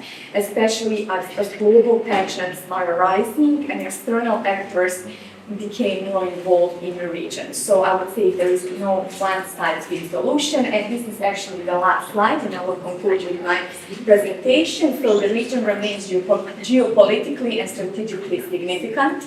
Countries pursue different paths, NATO, EU, neutrality, or a mix. Security choices are shaped by history, politics, and public perception. Navigating between alliances and autonomy, I would say, will remain the key challenge. And at the end, no single model fits all. So I would say flexibility and resilience are actually essential, and that would be actually it. And here on this slide, you can see the references which are actually used to prepare this presentation. And thank you for your attention. Thank you a lot. And last but not least is Dr. Marcin Sokołowski, Global Challenges and Threat to Central and Eastern Kosovo, Kliment Ohridski. Thank you very much for the invitation, Professor Zajączkowski and Adamczyk. Thank you so much for this opportunity. First of all, I prepared my speech. I know that we have not enough time, because I think I have only 5 minutes. And everyone is thinking about the coffee or maybe something else. So I'll try very briefly to say, first of all, I prepared this, but because I was thinking about the speech of ambassadors, I want to try to say one thing about what Ambassador of Bosnia was saying about this high representative in Bosnia. For me, as a Polish citizen, it sounds like a colonial time, you know, so it's very bad. And another thing, what Ambassador of Macedonia, North Macedonia now, was saying, about the changing of Macedonian Kosovo. It's the same. It's not the same, but the problem is that Mr. Ambassador didn't have time to say it, and I just finished my PhD about Macedonia, and I have to tell you that Macedonia was forced to change 136 names of institutions, exactly. Am I right, Mr. Professor? Yes. So could you imagine that even the name of a Macedonian opera was a threat for European Union. So they had to change the name of opera. If someone from Poland, like me, who know exactly our history, that in the 19th century Russians were discovered our new names, you know, when we finished with Germans this partition of Poland, and they discovered the new name, the name of Prislanski Kraj. It means like Vistulan country, without mentioning the name Poland, you know, in 19th century. It was very important. And they were so generous that before the First World War, they wanted to do something for Poland. One of their ministers, Sazanow, created new name, Priwislanska Polska. It means like Vistulan Poland. So they were trying to discover us a new name. And why it's so dangerous for my country? You know, we just had presidential elections in May and June this year, 1st of June. And after that, I think in the middle of June, Russian Foreign Minister Lavrov was asked about the Polish presidential election. And you know, what do you think about the Nawrocki win and Rafał Trzaskowski lose? And he didn't mention the names of the people who were participating in this election. He just said that Russia has a big problem with Poland because Poland wants to protect its national identity. Could you imagine that? They have problem with us because we have our national identity. So I understand you very well. Not because of my family relations, but also because of my history of my country. This is very important. And why just to try to finish this. Why Kosovo, Crimea and Ukraine? Because when Kosovo declared independence, our Minister of Foreign Affairs, Radek Sikorski, in 2008, exactly the same minister who is now our foreign minister, says that Kosovo, he called it sui generis case, of its own kind. And our politicians were discussing what to do. We must show a pro-European attitude regarding Kosovo, said Donald Tusk, 2008 Prime Minister, exactly the same Prime Minister we have now. And the President of Right and Justice Party, Kaczyński, 2008, exactly the same. We have the same President of Peace, Right and Justice, Jarosław Kaczyński. We mentioned our friends from the East, like Ukraine. And what is very important, that after that, last year, in the interview with Euronews, it was exactly 21st of November 2024, so it was about 10 months ago. Mr. José Manuel Durão Barroso, former chief of European Commission, says that why, during his term, it was important that there was Russian invasion on Crimea and Georgia, 2008-2014, and he recalled that time, and I have to exactly quote him, that why European countries treated the invasion and accession of Crimea as a special case. In our heads, or in the heads of our governments, there was a belief that Crimea was a special case. That's why today, honestly, no one believes that Ukraine will regain Crimea. This is the reality. So the question is, have we found ourselves in a situation in Europe where special cases will spring up like mushrooms after the rain? This is exactly the important question for Poland, for my country. Thank you very much.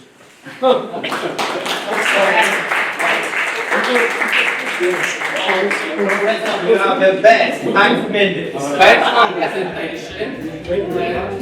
Now it's time for the coffee and tea, and time for the question conclusion during the conference. Thank you. Thanks a lot. Ladies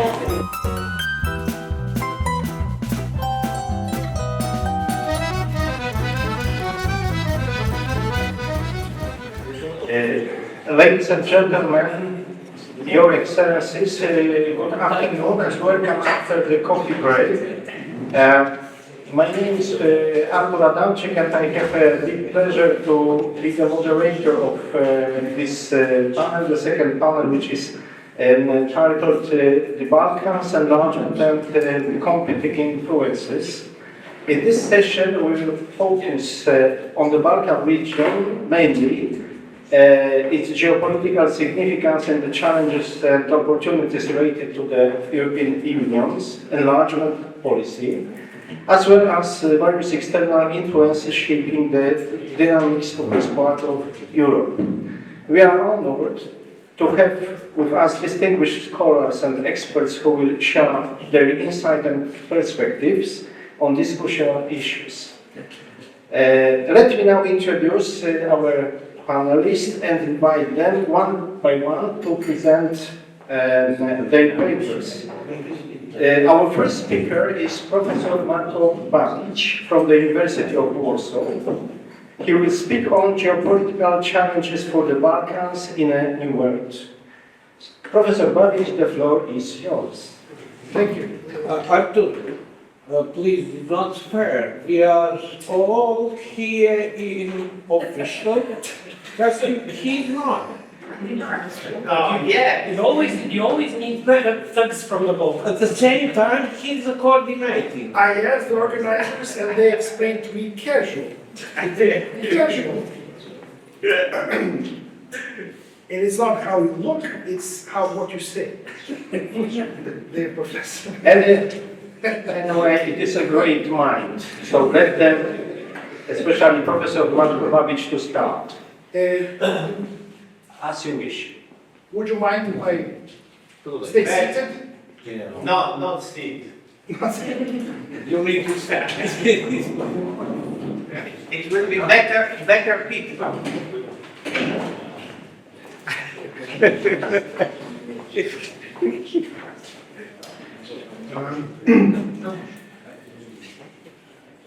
Thank you very much.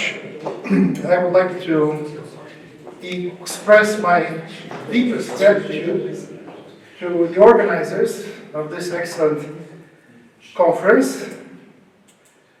And I'm also very delighted to be with such distinguished scholars and thinkers, although I disagree with some of them from time to time, but nevertheless, that is true.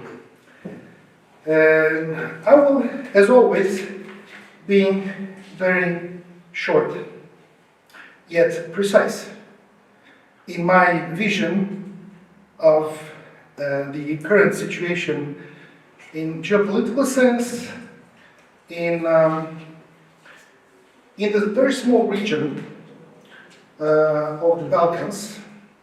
It is a region of Europe, and Europe is just a small region of Eurasia. Please do not forget that Europe is just an Asian subcontinent.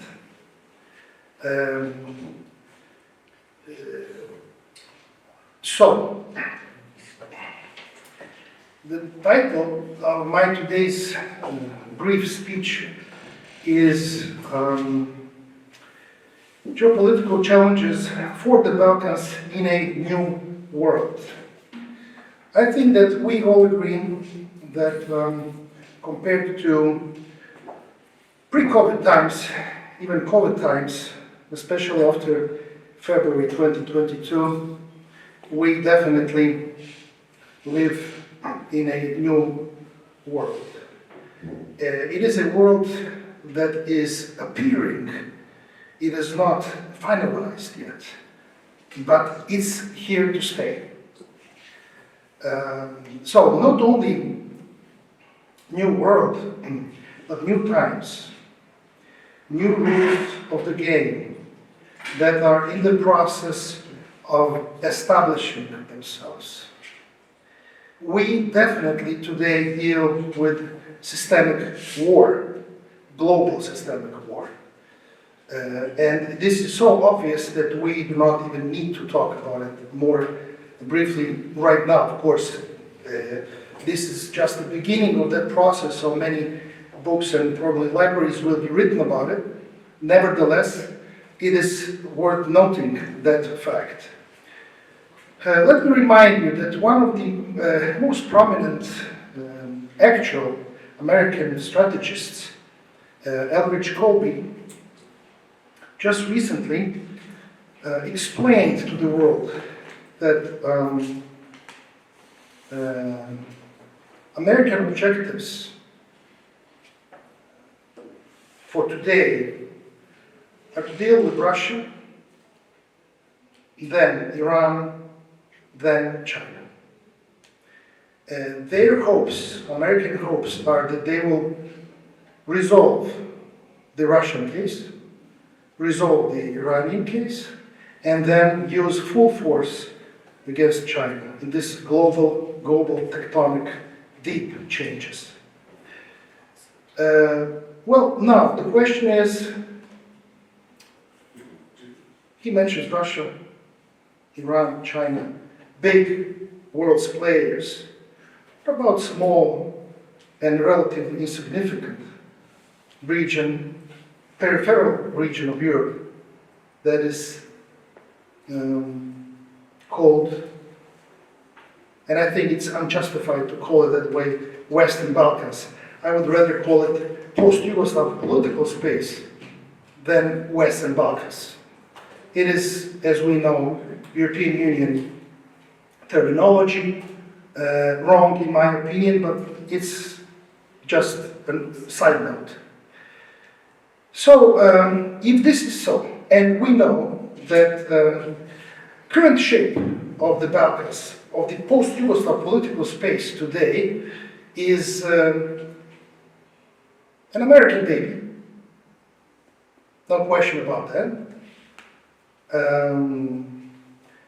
Probably deeply, philosophically, geopolitically, and originally British. But as per today, American. Then the relevant question is, where are the Balkans today in those big tectonic changes? In my deep conviction, I think that the Balkans as a region is waiting for its time for a new reconfiguration. So I think that current, not only territorial borders, because we know that in our times in the European Union, borders, territorial borders become geographically more or less relevant, especially within the Schengen zone, but in the Balkans as well today. So we're waiting for a new reconfiguration. That will be, no question about that, inspired by the big guys, by the big players in this clash of giants, as we observe it today. The only problem is that the first one who understands what is really going on in the Balkans will gain momentum. Will gain momentum. Unfortunately, I'm a very careful observer of the Polish political scene. And even in Poland, I see many people in charge that are not informed enough, that are incompetent, that have no idea what is going on around them. Because they play by the old rules that are passé.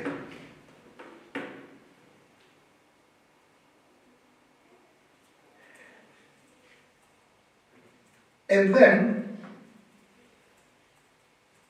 we will need to answer I think, one of the most, it's not the only, but one of the very deep, interesting, important, crucial questions within this new reconfiguration. Are the Balkans the west of the east, or are they the east of the west? In its axiological, political, and if you want, geopolitical sense. Because I think that will be the new rules of the game that we will all need to play accordingly. Please do not forget that we live in a realist world. Today, the world can be explained in the most precise way using the realist approach in international theory, in theory of international relations. I think it is the most appropriate explanatory tool to understand what is going on today. Unfortunately, and as always in history, from ancient times, the ones that do not understand what is going on around them will pay the price. And it is not that costly if you're a big guy. Americans make a lot of mistakes, but they can afford it. They will pay the price, but they can afford it. If you're small and weak, you do not get a second chance. When I say realist world, I mean the world of balance of power. The interest is a magic word. And power, of course, power. If you're small and weak, do not cover up yourself besides the international law. Because international law is just for small and weak. If you base your future on international law today, you lost the game. You will lose the game. This is a message for small and weak, and that applies to all Balkan states. I'm just afraid that my home country, Poland, might be within the category. We are a huge nation, but between Russia and Germany, we're not that big. That's the reason why we search for the third variant, the third scenario, maybe intermarium, Scandinavia, Poland down to Turkey, as a potential new scenario to find our place in a new world. I will not give you answers because I don't have them. So, and I will finish with this. The point of my presentation is to give you more questions than answers. So if you have any questions, we can continue our discussion after these presentations. The world has been relatively stable when we played by the value-based order. Some time ago, and you know exactly who changed that, changed the world from value-based order to rules-based order. And my rhetorical question is, who wrote the rules? Thank you. I know you know that, Professor Jacek. Thank you for your attention.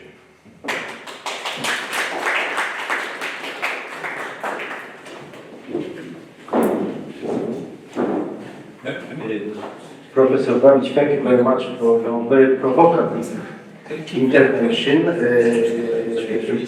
I suppose that we will have a lot of questions regarding your speech. But anyway, thank you very much. Our next speaker is Professor Jasmin Kjahil, also from the University of Warsaw. Professor Ohridski, the floor is yours, but maybe you prefer to say it. It's okay.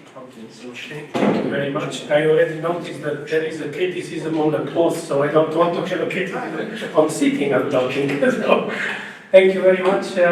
Once again, compliments to Artur Adamczyk and Kamil Zajączkowski for putting together this wonderful event. Excellencies, dear colleagues and guests, it is an enormous pleasure to speak after Marco, because we have a long-lasting disagreement on almost everything, so it's a beautiful way. It's always beautiful to have the possibility to exchange some thoughts. The title of my speech is about the geopolitical change and its impact on the EU's enlargement policy in the Balkans. But before that, I cannot resist the temptation to bring this argument, Marco, about which you raised about the reconfiguration in the region. I think that as long as this narrative is present in some countries across the region, other countries are really afraid of such reconfiguration. And in that sense, I think that this is one of the probably most important political clashes that occur today within the region. Do we really want to have changes in the Balkans, which we know of what nature they are usually, or we rather prefer to keep the status quo as it is? And secondly, I somehow have the feeling that the Balkans quite paradoxically departed from the predestination of suffering. That over the last 30 years, with the sufferings that we went through, we actually learned something. And whether we like it or not, from an American perspective, actually the job was being done in terms of hard security. In practical terms, the Balkans are a no game changer anymore. Even if we make conflicts, they remain local, like in a small lake. Because NATO is all the way to the Ukrainian border. There are only 3 countries that are not in NATO. They are all in the Balkans, but in 2 of them there is NATO. So technically only Serbia remains outside. And I'm absolutely confident that from American security perspective, this is an absolutely minor issue. But I leave that aside for our next discussions, which we will very well have. Saying that, I would like to move on with the topic that I picked up for our today's conference, and I will try to be as brief as possible. The first thing, the first point that I want to make is that for a long period of time, the Balkans were exposed to the European Union's normative power. We know that the EU approach towards the Balkans was embedded in the concept of conditionality, which assumed the embracing of European normative power, values, etc., which actually with the time started to play the role of a shield against further expansions. I think that one of the probably most legitimate questions when we constantly blame the Balkan countries for not meeting their the expectations in Brussels is to what extent the Europeans are ready for new enlargements. And whenever you hear the conversations that actually probably one by one enlargement is probably best, it is usually embedded in the argument that this will lead to least frustration among Europeans.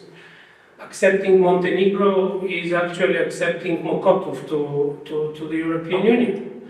And all the countries taken together from the Balkans are the size of Romania. Now, so technically we talk about an issue that is no less an internal European problem than problem related to the countries from the region. But what has happened, it was a wonderful argument of the ambassador of Bosnia and Herzegovina, referring to her whole life, remembering this path towards the EU. And I think that this is probably the most terrifying argument about where the EU is in the context of the Balkans. Quite paradoxically, while the EU was playing its normative game, the others started playing geopolitics. And it was actually first Russia and China that appeared in the region as alternative players, then that the West realized that geopolitics matters, of course, apart from the American hard power attitude towards the region. What happened next? And I think that this is the most important element of my intervention. The European Union embraced the narrative of geopolitical momentum. Since 2022, with the war in Ukraine, all of a sudden the geopolitical momentum was supposed to be this game changer, somehow bringing or boosting the European attitude towards the region. So the big question mark is, does that really happen? We're already almost 3 years past the moment where the geopolitics entered into the European Union dictionary, and currently there is no single speech by a European representative that doesn't use the word geopolitics. But what means geopolitics in practical terms? Previously there was an argument about what geopolitics is. I wanted just to add, in addition to the fact that if we consider geopolitical logic dominant over normative logic, that would mean in practical terms that hard security considerations should take priority in front of normative demands. So technically that would mean that from the perspective of the last 3 years, we can look back and say, do we really notice that change? Do we really see that the EU changed its attitude towards the countries from the region and said, well, the hard security considerations are important and that will justify our rapprochement with these countries? And we are now almost ending the second report following that logic, and I can argue that the results are at least dubious. Yes, on one hand, we have speed up in numerous areas. All of a sudden, Bosnia and Herzegovina became a candidate country, and all of a sudden we have only one country, Kosovo, that is still not a candidate country. But we also have processes that are actually, I would argue, counter to the integrationist logic. The decoupling of North Macedonia and Albania created two completely different trajectories. Whereas Albania currently is actually turning into the new leader of European integration in the region, North Macedonia, for all the reasons that you have beautifully mentioned here, both Professor Ilik and Mr. Ambassador, you are where you are. And it is, I would say, paragraph 22 situation, in which, on one hand, the perspective of next concessions is a sensitive matter, but on the other hand, the alternative to build up any different narrative is consistently rejected by the partners in Europe. So it remains a puzzle that needs to be resolved. What is even more, we see political processes absolutely contradictory to the logic of European integration. What is happening in Serbia is actually an absolute phenomenon.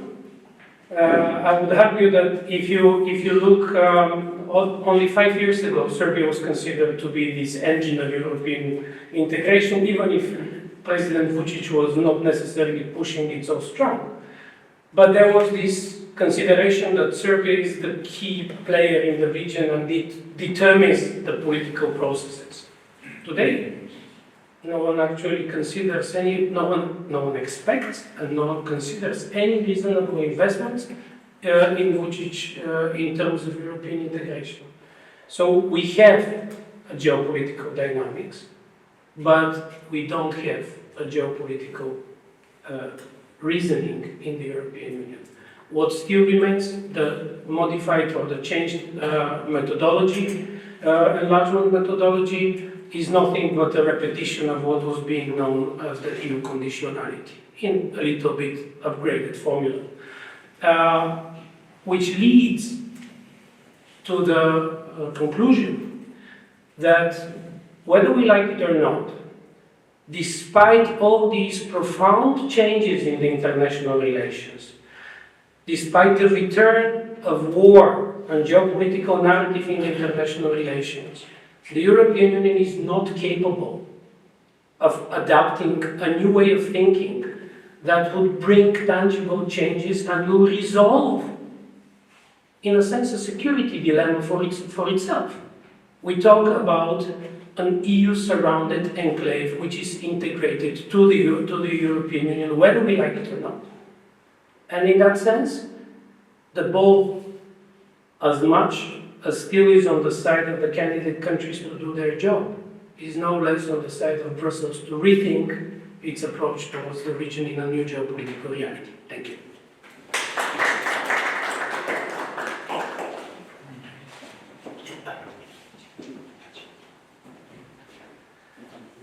Thank you, Professor Domanowski, for your thoughtful analysis of how current geopolitical transformation affect the EU enlargement approach in the region.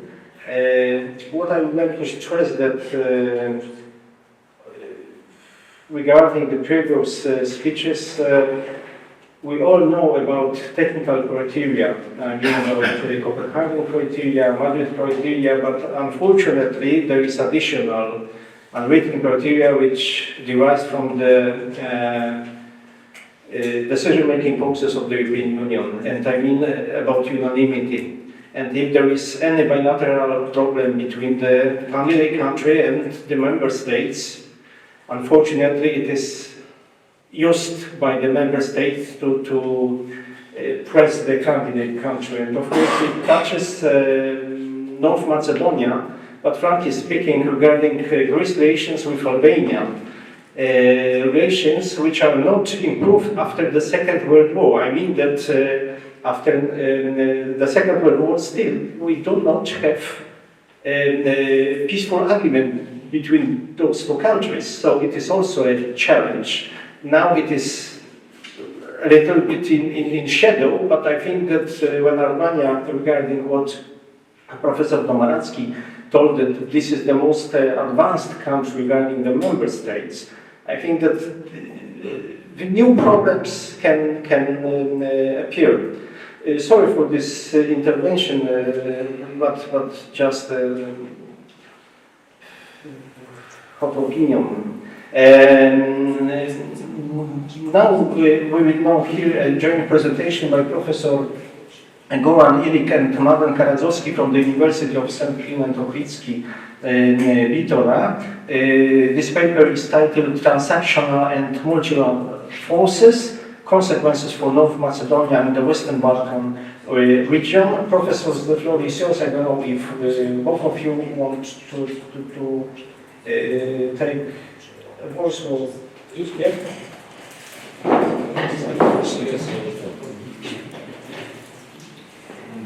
Thank you very much, dear Moderator, dear colleagues, your excellencies.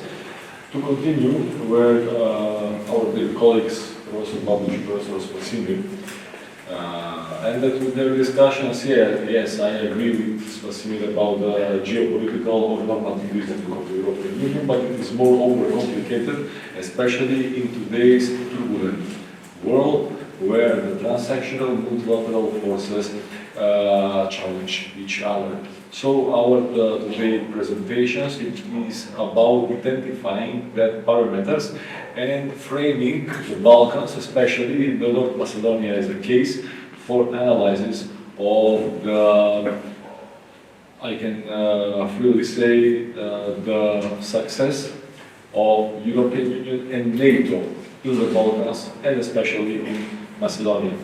When we talk about multilateralism and transactionalism in international relations, I just point out of several points. For example, the multilateralism is the concept which was developed after the Second World War, and today, after Donald Trump was re-elected in the United Nations, the transactional attitude started to rise. which is very important to consider the strengthening of bilateralism, which is not so natural to multilateralism, and absolutely the notion and the self-confidence of the big state to buy something and to realize their own interest in strictly realist sense of the world. Where, as Spasivny said that, and Marco also, we should analyze the current international affairs from the realist paradigm, realist lenses, etc., which is not very good for small states and for the Balkans, because the Balkans is predominantly consistent of small states by its definition. Also, transactional approach, as I emphasized in this presentation, the transactional approach to diplomacy and security is best understood as a variant of neorealism, particularly its focus on relative gains and immediate reciprocity. Also, when we talk about these two concepts, which are quite opposed, because I will present you the main operative elements, we should consider the multilateralism as a basis of European Union and NATO as such, and transactionalism, which started to be used by Trump, especially with the NATO, because he is not interested in the European Union, but the NATO, if you remember, for his first term, NATO was one of the main enemies of Trump. But after his re-election, maybe he started to talk about NATO as some recidivism from the Cold War, which is predominantly European driven, etc., until he understood that he can treat NATO as a shop for his weapons and to be treated as a distributive channel of American weapons, and in order to create his transactions with NATO member states. So afterwards, the NATO became very good investment of Trump reasoning, and which is confirmed by the paradigm of pay up or to lose protection. Also, 2 days ago, he said he had a meeting with Finnish Prime Minister Alexander Stubb, and the Trump was fascinated because they signed their deal for building icebreakers, and that for Trump was very good because 7 icebreakers will be built as a joint venture, and 4 of them will be built in the United States. That was extraordinary moment for Trump, and it was another plastic example of his reasoning. I cannot say that the future world order will be transactionalist, because it is a long process to form the new order. I will not be so fast to say that the new world order will be transactionalist. No, because it is a very, very dangerous order of things, because it will not be very new. It will be old order in new times. It is not because the world has already seen that kind of order. So the main operative elements, we have done this research with Professor Adamczyk. It is published in the special issue of the Studia Europejskie. These are the main components of multilateralism and transactionalism as approach and as a reasoning. You can find it in the special issue. So the basic logic of transactionalism is zero-sum game, as opposed to the multilateralism, which is based on positive-sum game. The predominance of the world prefer multilateralism. The Western narrative for the world should be multilateral, because all of the small states in Europe functioning because of the multilateral reasoning of the post-Second World War to also European Union as a sui generis organization functioning upon the multilateralism. But the struggle will be, I don't know, it is not easy, but it should be absolutely continued to promote, to affirm, and to struggle and to fight for the multilateralism, not transactionalism. Because Trump one day will not be a president of the United States. In this context, I should give some critique, but also some ideas for the European Union, which are more or less geostrategically and or strategically general important for European Union, but also for us, for the Western Balkans. For example, the European Union multilateralism, the multilateral logic should insist on more Helsinki, less Yalta. What that means? That the multilateralism should be on the first place. The power politics should be on the last place. Because if Europe started to play according to Yalta, it would be disastrous for Europe, especially for the Balkans in general. I cannot say only Western Balkans, because in the Balkans we are all very well interconnected.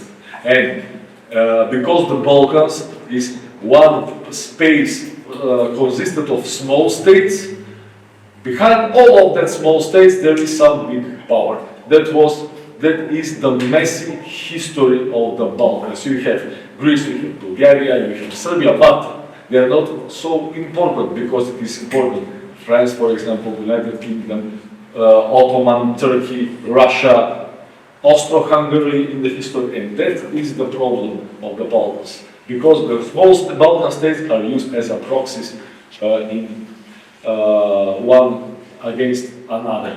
The second one, establishment of European Union stock market exchange. It is very important because if we want European Union to build its authentic European Union industry, not German, not French, not Hungarian, not Polish, European Union industry, it should establish single European Union stock market exchange. It is possible, but there is need for a political will to do that, because at the moment we have maybe 10 stock market exchange within the European Union.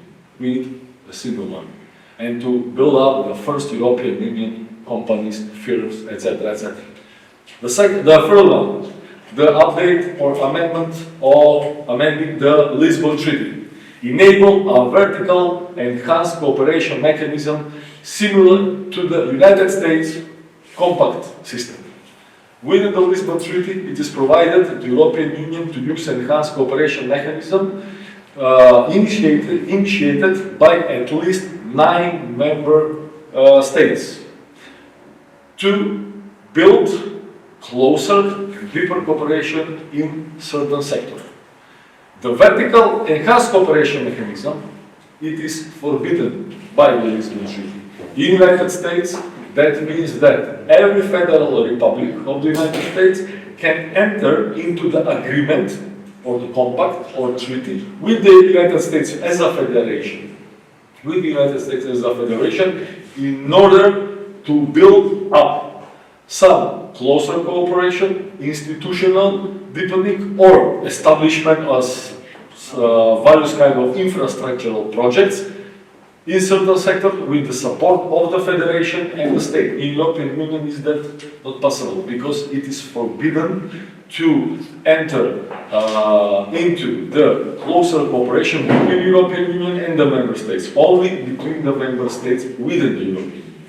I will not, because it is a very complex issue, there is some legal and also political implications.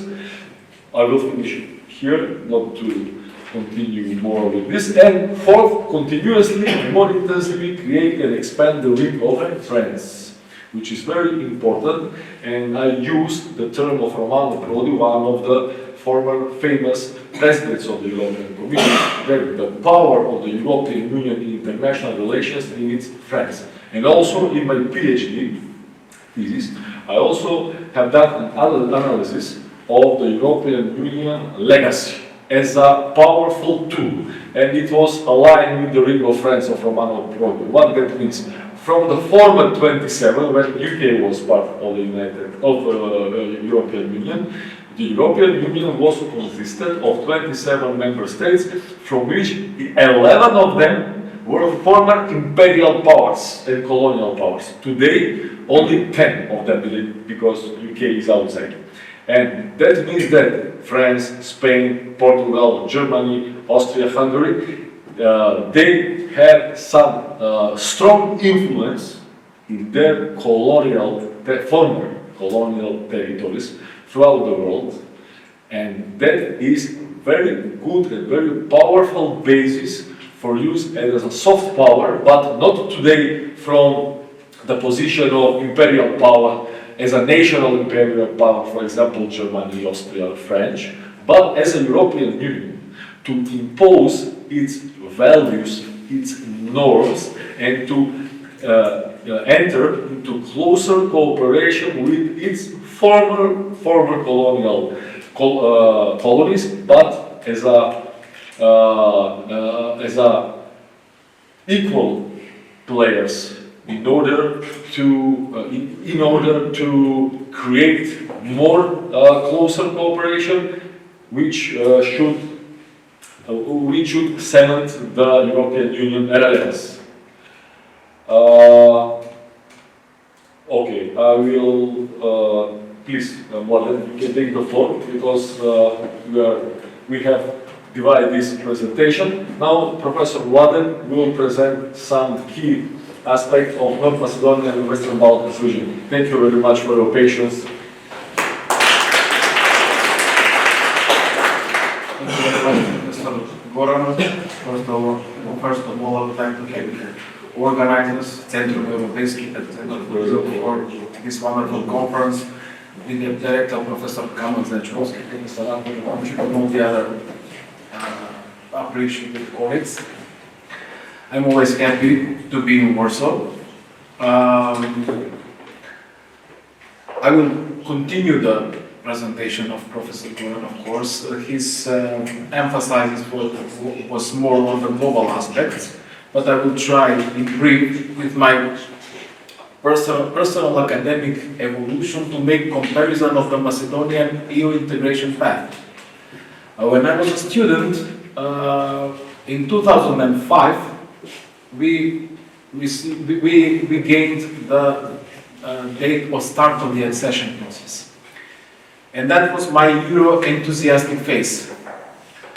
Unfortunately, now in 2 months, we are celebrating, in brackets of course, the 20 years anniversary of the gaining of candidate status. Unfortunately, we didn't start the negotiations. So you can imagine that how fast it is going this 20 years period. But I had 4 phases of behavior and attitude towards the European Union. The second one, when I was teaching assistant and assistant professor, was Euro-optimistic phase. Because we were invited by the European Commission to start the negotiations, but unfortunately then came the Greek veto. And that was maybe the largest phase of my academic career. The next one was Euroscepticism, which is also my current phase of attitude. Because of this, I will not be so severe if I say humiliating process. And I will explain and argument this later. And I'm afraid that I will reach also the last phase, it's Euro-defeatist phase or Euro-pessimist phase, where not only me, but most of the Macedonian people will not like to be part of, wouldn't like to be part of the European Union because of the behavior. Why I'm saying this? There are many surveys made in Macedonia and in all the other Balkan countries. I will give you information that when we gained the candidate status in 2005, there was more than 90% support of the whole population in Macedonia for European integration. You can see how huge this number is. You can imagine. Now, if we make a survey, we will not overcome more than maximum of 60% of support. So we have erosion of at least 30% of support for the European Union integration. And what's more interesting is that in this 60%, 25 to 30% Albanian population, ethnic Albanians, is included. So if we take into analysis only the ethnic Macedonians, then we'll come to a number of not more than 35 to 40% support. And that's scary, because if you go to referendum, theoretically, when we should become part of the European Union, the people can say no to the European Union. Where can we locate the fault? It's of course it's on the both sides. We should be honest and to say that it's also our fault during all this 20 years of period. But we must emphasize the double standards of the European Union. We can see nowadays what's going on after the Russian invasion in Ukraine. Where's the focus of the European Union? It's on the Eastern Partnership. It's on the neighborhood, former neighborhood policy.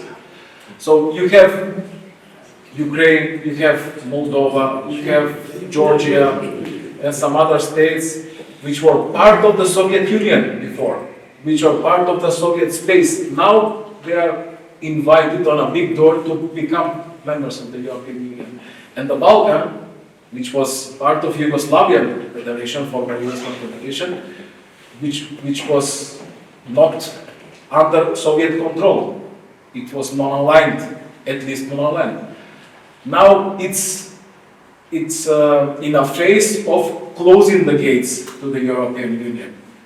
I'm not speaking only about the Macedonian example. We can hear from our excellencies, the ambassadors, very sincere access towards this issue. Bosnia and Herzegovina is in the same position. Montenegro maybe is in some better position. Serbia is in the same position.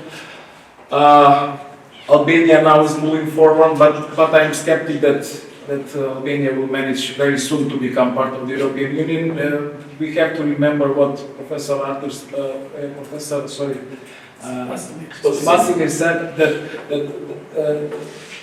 we should consider the potential Greek veto on Albania's accession. You remember that there was a problem with Croatia and Slovenia, right? For the Iranian plane. And it could become a problem for Croatia. Fortunately, it was resolved and Croatia became EU member state. But in my opinion, taking analysis of all these Balkan countries, I think that still Montenegro is the closest country to EU membership. There are many reasons why Western Balkans should become member of the European Union. Not only political and economical reasons. Security issues are very important. We must not forget the security implications if we stay outside the European Union. It's not only to say that now European Union, of course, it's becoming more introvert towards enlargement policy. It's becoming more closed. Have some internal problems. Now, even more security problems.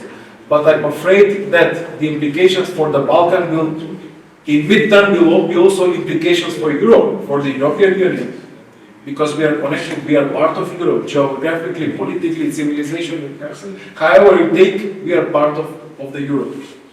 So, to conclude, not to waste more your time, of course, we are open for questions and discussion.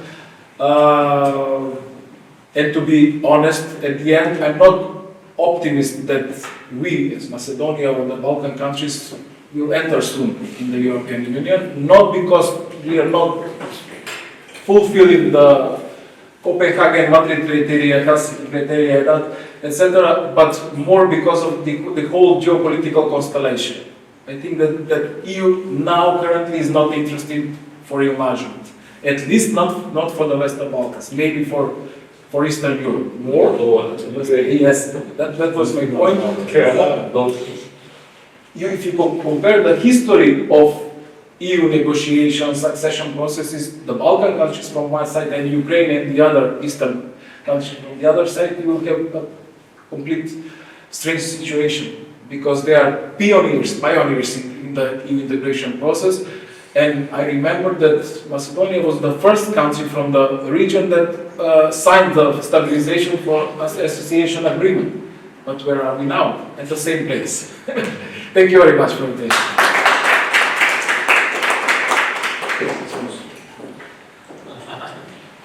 Mr. President, may I have 1 minute, please? Yes, of course, please. I will just add to Professor Tomacic, because everybody who knows me, they know that I'm a pessimist as a person. Really, I'm a pessimist. But in the case of Macedonia, a project of EU, I'm a little bit more optimistic than the people here, which is really surprising me. Always I'm the most pessimist guy. Why am I telling this? During the Polish presidency, I was going to the Ministry of Foreign Affairs many times here in Poland, begging them to mention Macedonia in the framework of enlargement. It was always Ukraine, Moldova, Georgia. Moldova. I was begging them. Marta Kos was here, and even then, in the communique of the Ministry of Foreign Affairs, there was only Moldova, Ukraine, and Georgia mentioned. So then they changed because I was very persistent. Nevertheless, my argument was, you want to start negotiations with two countries who are not controlling the territory that they are having, so Moldova and Ukraine. And we were told now 30 years that we shouldn't bring our bilateral problems inside the EU. What is the bigger bilateral problem than territorial conflict with some? So they are starting. This is totally double standard. But on the other side, changes are happening sometimes quicker than expected. For example, Lisbon resolution for us, nothing to do with Lisbon, you mentioned, 1991. There was a decision of you that Macedonia cannot be recognized with Macedonia in the name. Awful, awful decision. We were fighting for 3 years and then we entered UN before we used the Republic of Macedonia, but we changed that.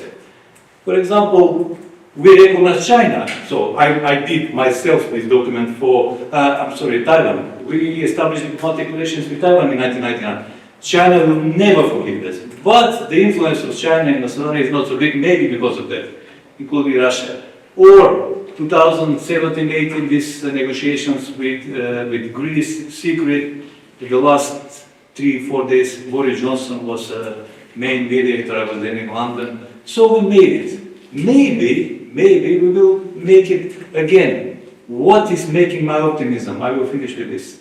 For the first time, the ball is in our yard. We have to admit that. Professor said that the last 3.5 years, it is us to blame why we are not starting the negotiations.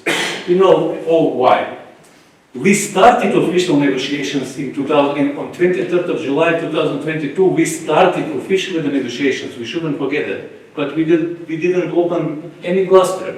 The condition was putting Bulgarians in the constitution. At that time, government did not have two-thirds majority. We couldn't change the constitution. Now we have, at that time, opposition, our government saying the same argument. I say we need guarantees, but always there is space for compromise. We should have started the negotiations immediately in 2022, putting Bulgarians in the constitution, and if really during our negotiations, they are insisting that our language is Bulgarian or something like that, we should stop the negotiation the same day, immediately. But we didn't dare to start to put Bulgarians in the constitution to start, and we lost 3.5 years. But if there is a courage in my country, finally to put Bulgarians in the constitution and let's wait what will happen, and we will negotiate 5 to 7 years, it will be really easy, I think, for EU to swallow one Warsaw. Somebody mentioned Mokotov. It is the size also of Skopje, like Montenegro, and population of Macedonia is exactly like Warsaw. It is not so hard to swallow 1.8 million population. So now the ball is in our yard, and that's why I have some optimism, although I'm a pessimist person. Thank you very much, Your Excellency. Thank you very much for the professors for this global, regional, and Macedonian perspective. Finally, we will hear from Professor Tomasz Stępniewski, representing the Academic Center for Strategic Analysis. There is a lot of affiliation. The War Studies University and John Paul II Catholic University of Lublin, as well Team Europe Direct. Professor Stępniewski, the floor is yours. Thank you very much, Professor Adamczyk, for the invitation and for being here. So, my presentation is focused on transformation of the security order during the Russia-Ukraine war. So, when we are talking about security, so I would like to firstly focus on NATO and then on Russia's role, and the final part of my presentation is focused on global impact of this ongoing conflict. My presentation is based on my previous publications and on this forthcoming publication, NATO Eastern Flank, together with George Sorga from Harvard University, hopefully will be published this year by Routledge. And when we are talking about NATO's interest in the post-Soviet region, or at least in Eastern Europe, so we should take into account that there are at least three security complexes which are crossed in this area. So the first one is the European security complex, the second one was the Soviet regional security complex, and the third one is Middle Eastern regional security complex. And we should also take into account that there is also two more sub-complexes, Balkans and the Southern Caucasus. So, from this perspective, this region is is more complicated than it seems to be. Then, when we are talking about geopolitical, geostrategic importance of this region, so we should also remember that this region is important not only for the EU and NATO, but also for Russia, Turkey, the United States, Iran, and to some extent also for China. And when we are talking about Eastern Europe, so we should also remember about the Black Sea region, which is a really important area, not only for Turkey, but right now, after annexation of Crimea, also for Russia. And then, when we are talking about the security issues, so we should take into account what's Russia's interest in this region and what are goals of Russia's towards this region. So, from my perspective, we are dealing right now with that Russia is trying to realize this kind of status quo ante. So it means that Russia is trying to gain more and more influences in the post-Soviet countries. So it means that Russia is trying to establish this kind of new, let's say, Soviet Union, but of course it's impossible right now, but to gain more and more influences in the post-Soviet countries. So the question is, if we are dealing with this kind of neo-imperialistic approach made by Russia, so what would be the best answer? And regarding to Zbigniew Brzezinski, the best way is to establish this kind of security line between Paris, Berlin, Warsaw, and Kiev. So it means that the best way to stop this kind of imperialism made by Russia, it would be further enlargement, or just to create this kind of security line between France, Germany, Poland, and Ukraine. And what is also important that that post-Soviet countries right now they are dealing with this kind of new approach made by Russia. Because Russia is using not only energetic factor, but also military force. So it means that these countries have to accept new rules of playing in the game. And the question is, what is Russia's goal? As my colleagues said, that first of all, Russia is trying to establish new security order and to weaken the Western's influence or just this order dominated by United States. So it means that that Russia is trying to change this existing international order, which is dominated by the West or just West. That it means United States.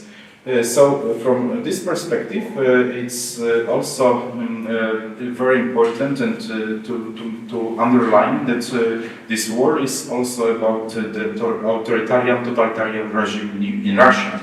So it's not only the war between Ukraine and Russia, but also this war deals with Putin's regime.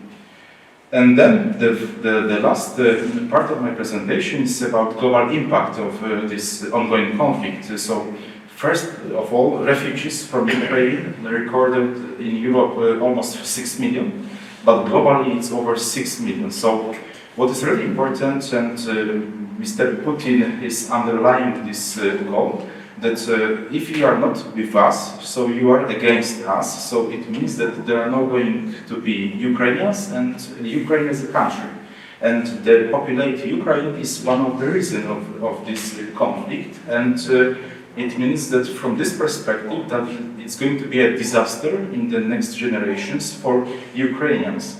Then the evolution of Ukraine's Budapest memorandums from 1994, it was about territorial integrity and stability and security. So it means when we are hearing about peace negotiations and so on, so it would be really difficult to create this kind of international mechanism or just this kind of memorandum in the future, because it's not worthy to sign this kind of memorandum, because it was about integrity and security, and Russia was a part of this memorandum. And then negative impact on Russia's economy and position in the world. So we are realizing that Russia is trying to establish close ties with China, Iran, and North Korea. So it means that the cooperation between the West and Russia, because of the Russia, are weaker and weaker. So it means that Russia is following towards this kind of totalitarian countries, such as North Korea, China, and so on. Of course, China to some extent, but I mean communist country. So it means that this cooperation with the West, because of Russia, is weaker. And what is really important that over 20 years, the West invested a lot to create this kind of greater, wider Europe concept. So on the one hand, the European Union, on the other hand, Russia, and to create this kind of different platforms of cooperation or areas of cooperation. But because of Russia, this concept is impossible to establish. But when we take into account that China is a kind of the main challenge for Europe's or just West position in the world, so it means that it's a problem for the West. And then this conflict may have consequences, of course, for the EU and NATO Eastern policies, I mean, for the further enlargement. The war accelerated global polarization. You mentioned about it, and also Indo-Pacific and Arctic gained strategic significance because of this conflict. And energy, migration, and cyber domains become tools of influence. So that's also the impact of this conflict. And finally, I would like to show you the map. Firstly, this map has appeared in 2012 in Express Gazeta. It's a Russian tabloid. But then in 2014, in the foreign policy, the article written by Frank Jacobs, what Russia could look like in 2035 if Putin gets his wish. And as you can see, Ukraine is divided, so there is Galicia, central Ukraine, but the concept of Novorossiya, Crimea belonged to Russia, but also Belarus belonged to Russia. There are changes in the Baltic states, also the changes in the Southern Caucasus countries, also in Romania and Bulgaria and so on. So this map appeared in 2012, so it was a kind of political fiction, but after 2013, when Russia annexed Crimea, the situation has changed. Right now, we are dealing with Donbas and southeastern part of Ukraine is under, let's say, occupation or just is occupied. So it means that it's a good point for our further discussions that we are dealing with this kind of imperialism in the 21st century made by Russia. So thank you very much for your attention.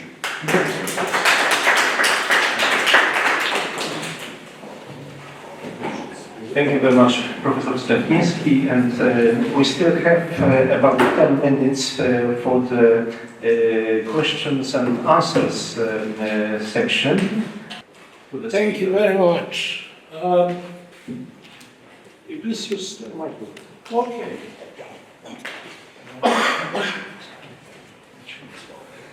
I recognize that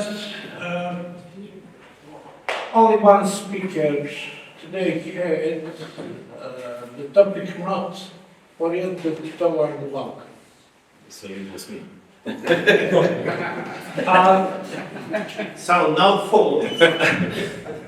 The others of us, as is a key point of the cooperation with European Center, is Balkans. But we heard here very interesting two ideas. First of all, of Professor Ilik from North Macedonia, proposals and ideas toward the European Union, and of course, new maps from our colleague. But for me, as a professor of regional security and global security a long time, is these ideas in this moment are in the area of emerging. Because we have this situation in the process of making many things on the world. As little bit said my colleague Babic, I like to joke with my colleague, please excuse me, Marco, for my mention beginning. What is the key point of my side? In this moment, if we are going step by step to solving the situation, is to stabilize European Union.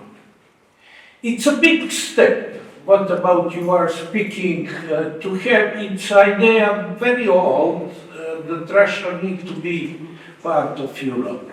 But on the time of Great Peter, it was that Europe needs to be Russia.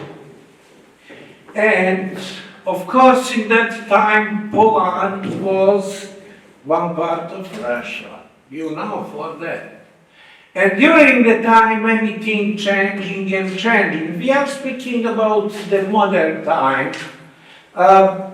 Is not possible in this type of frustration of Europeans, especially the part of Western Europeans, moving these ideas, Goran. It's really not possible in this moment. Because everybody of them have the traditional type of thinking, only of themselves. And everybody thinking how to make a position for themselves. not generally for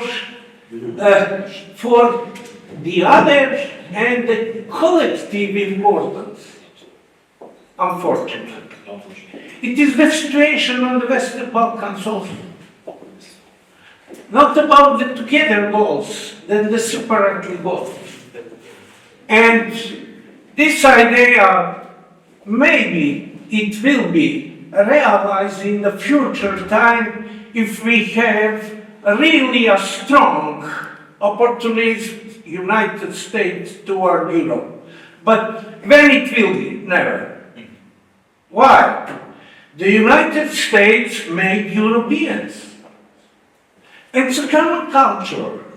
They only can make the power moment to the moment. Who will be more powerful? But to get this line, it's Euro-Atlantic area. It's not. I'm speaking it because I learn a lot and teach about Euro-Atlantic area. And it is really strong connections. Trump is trader.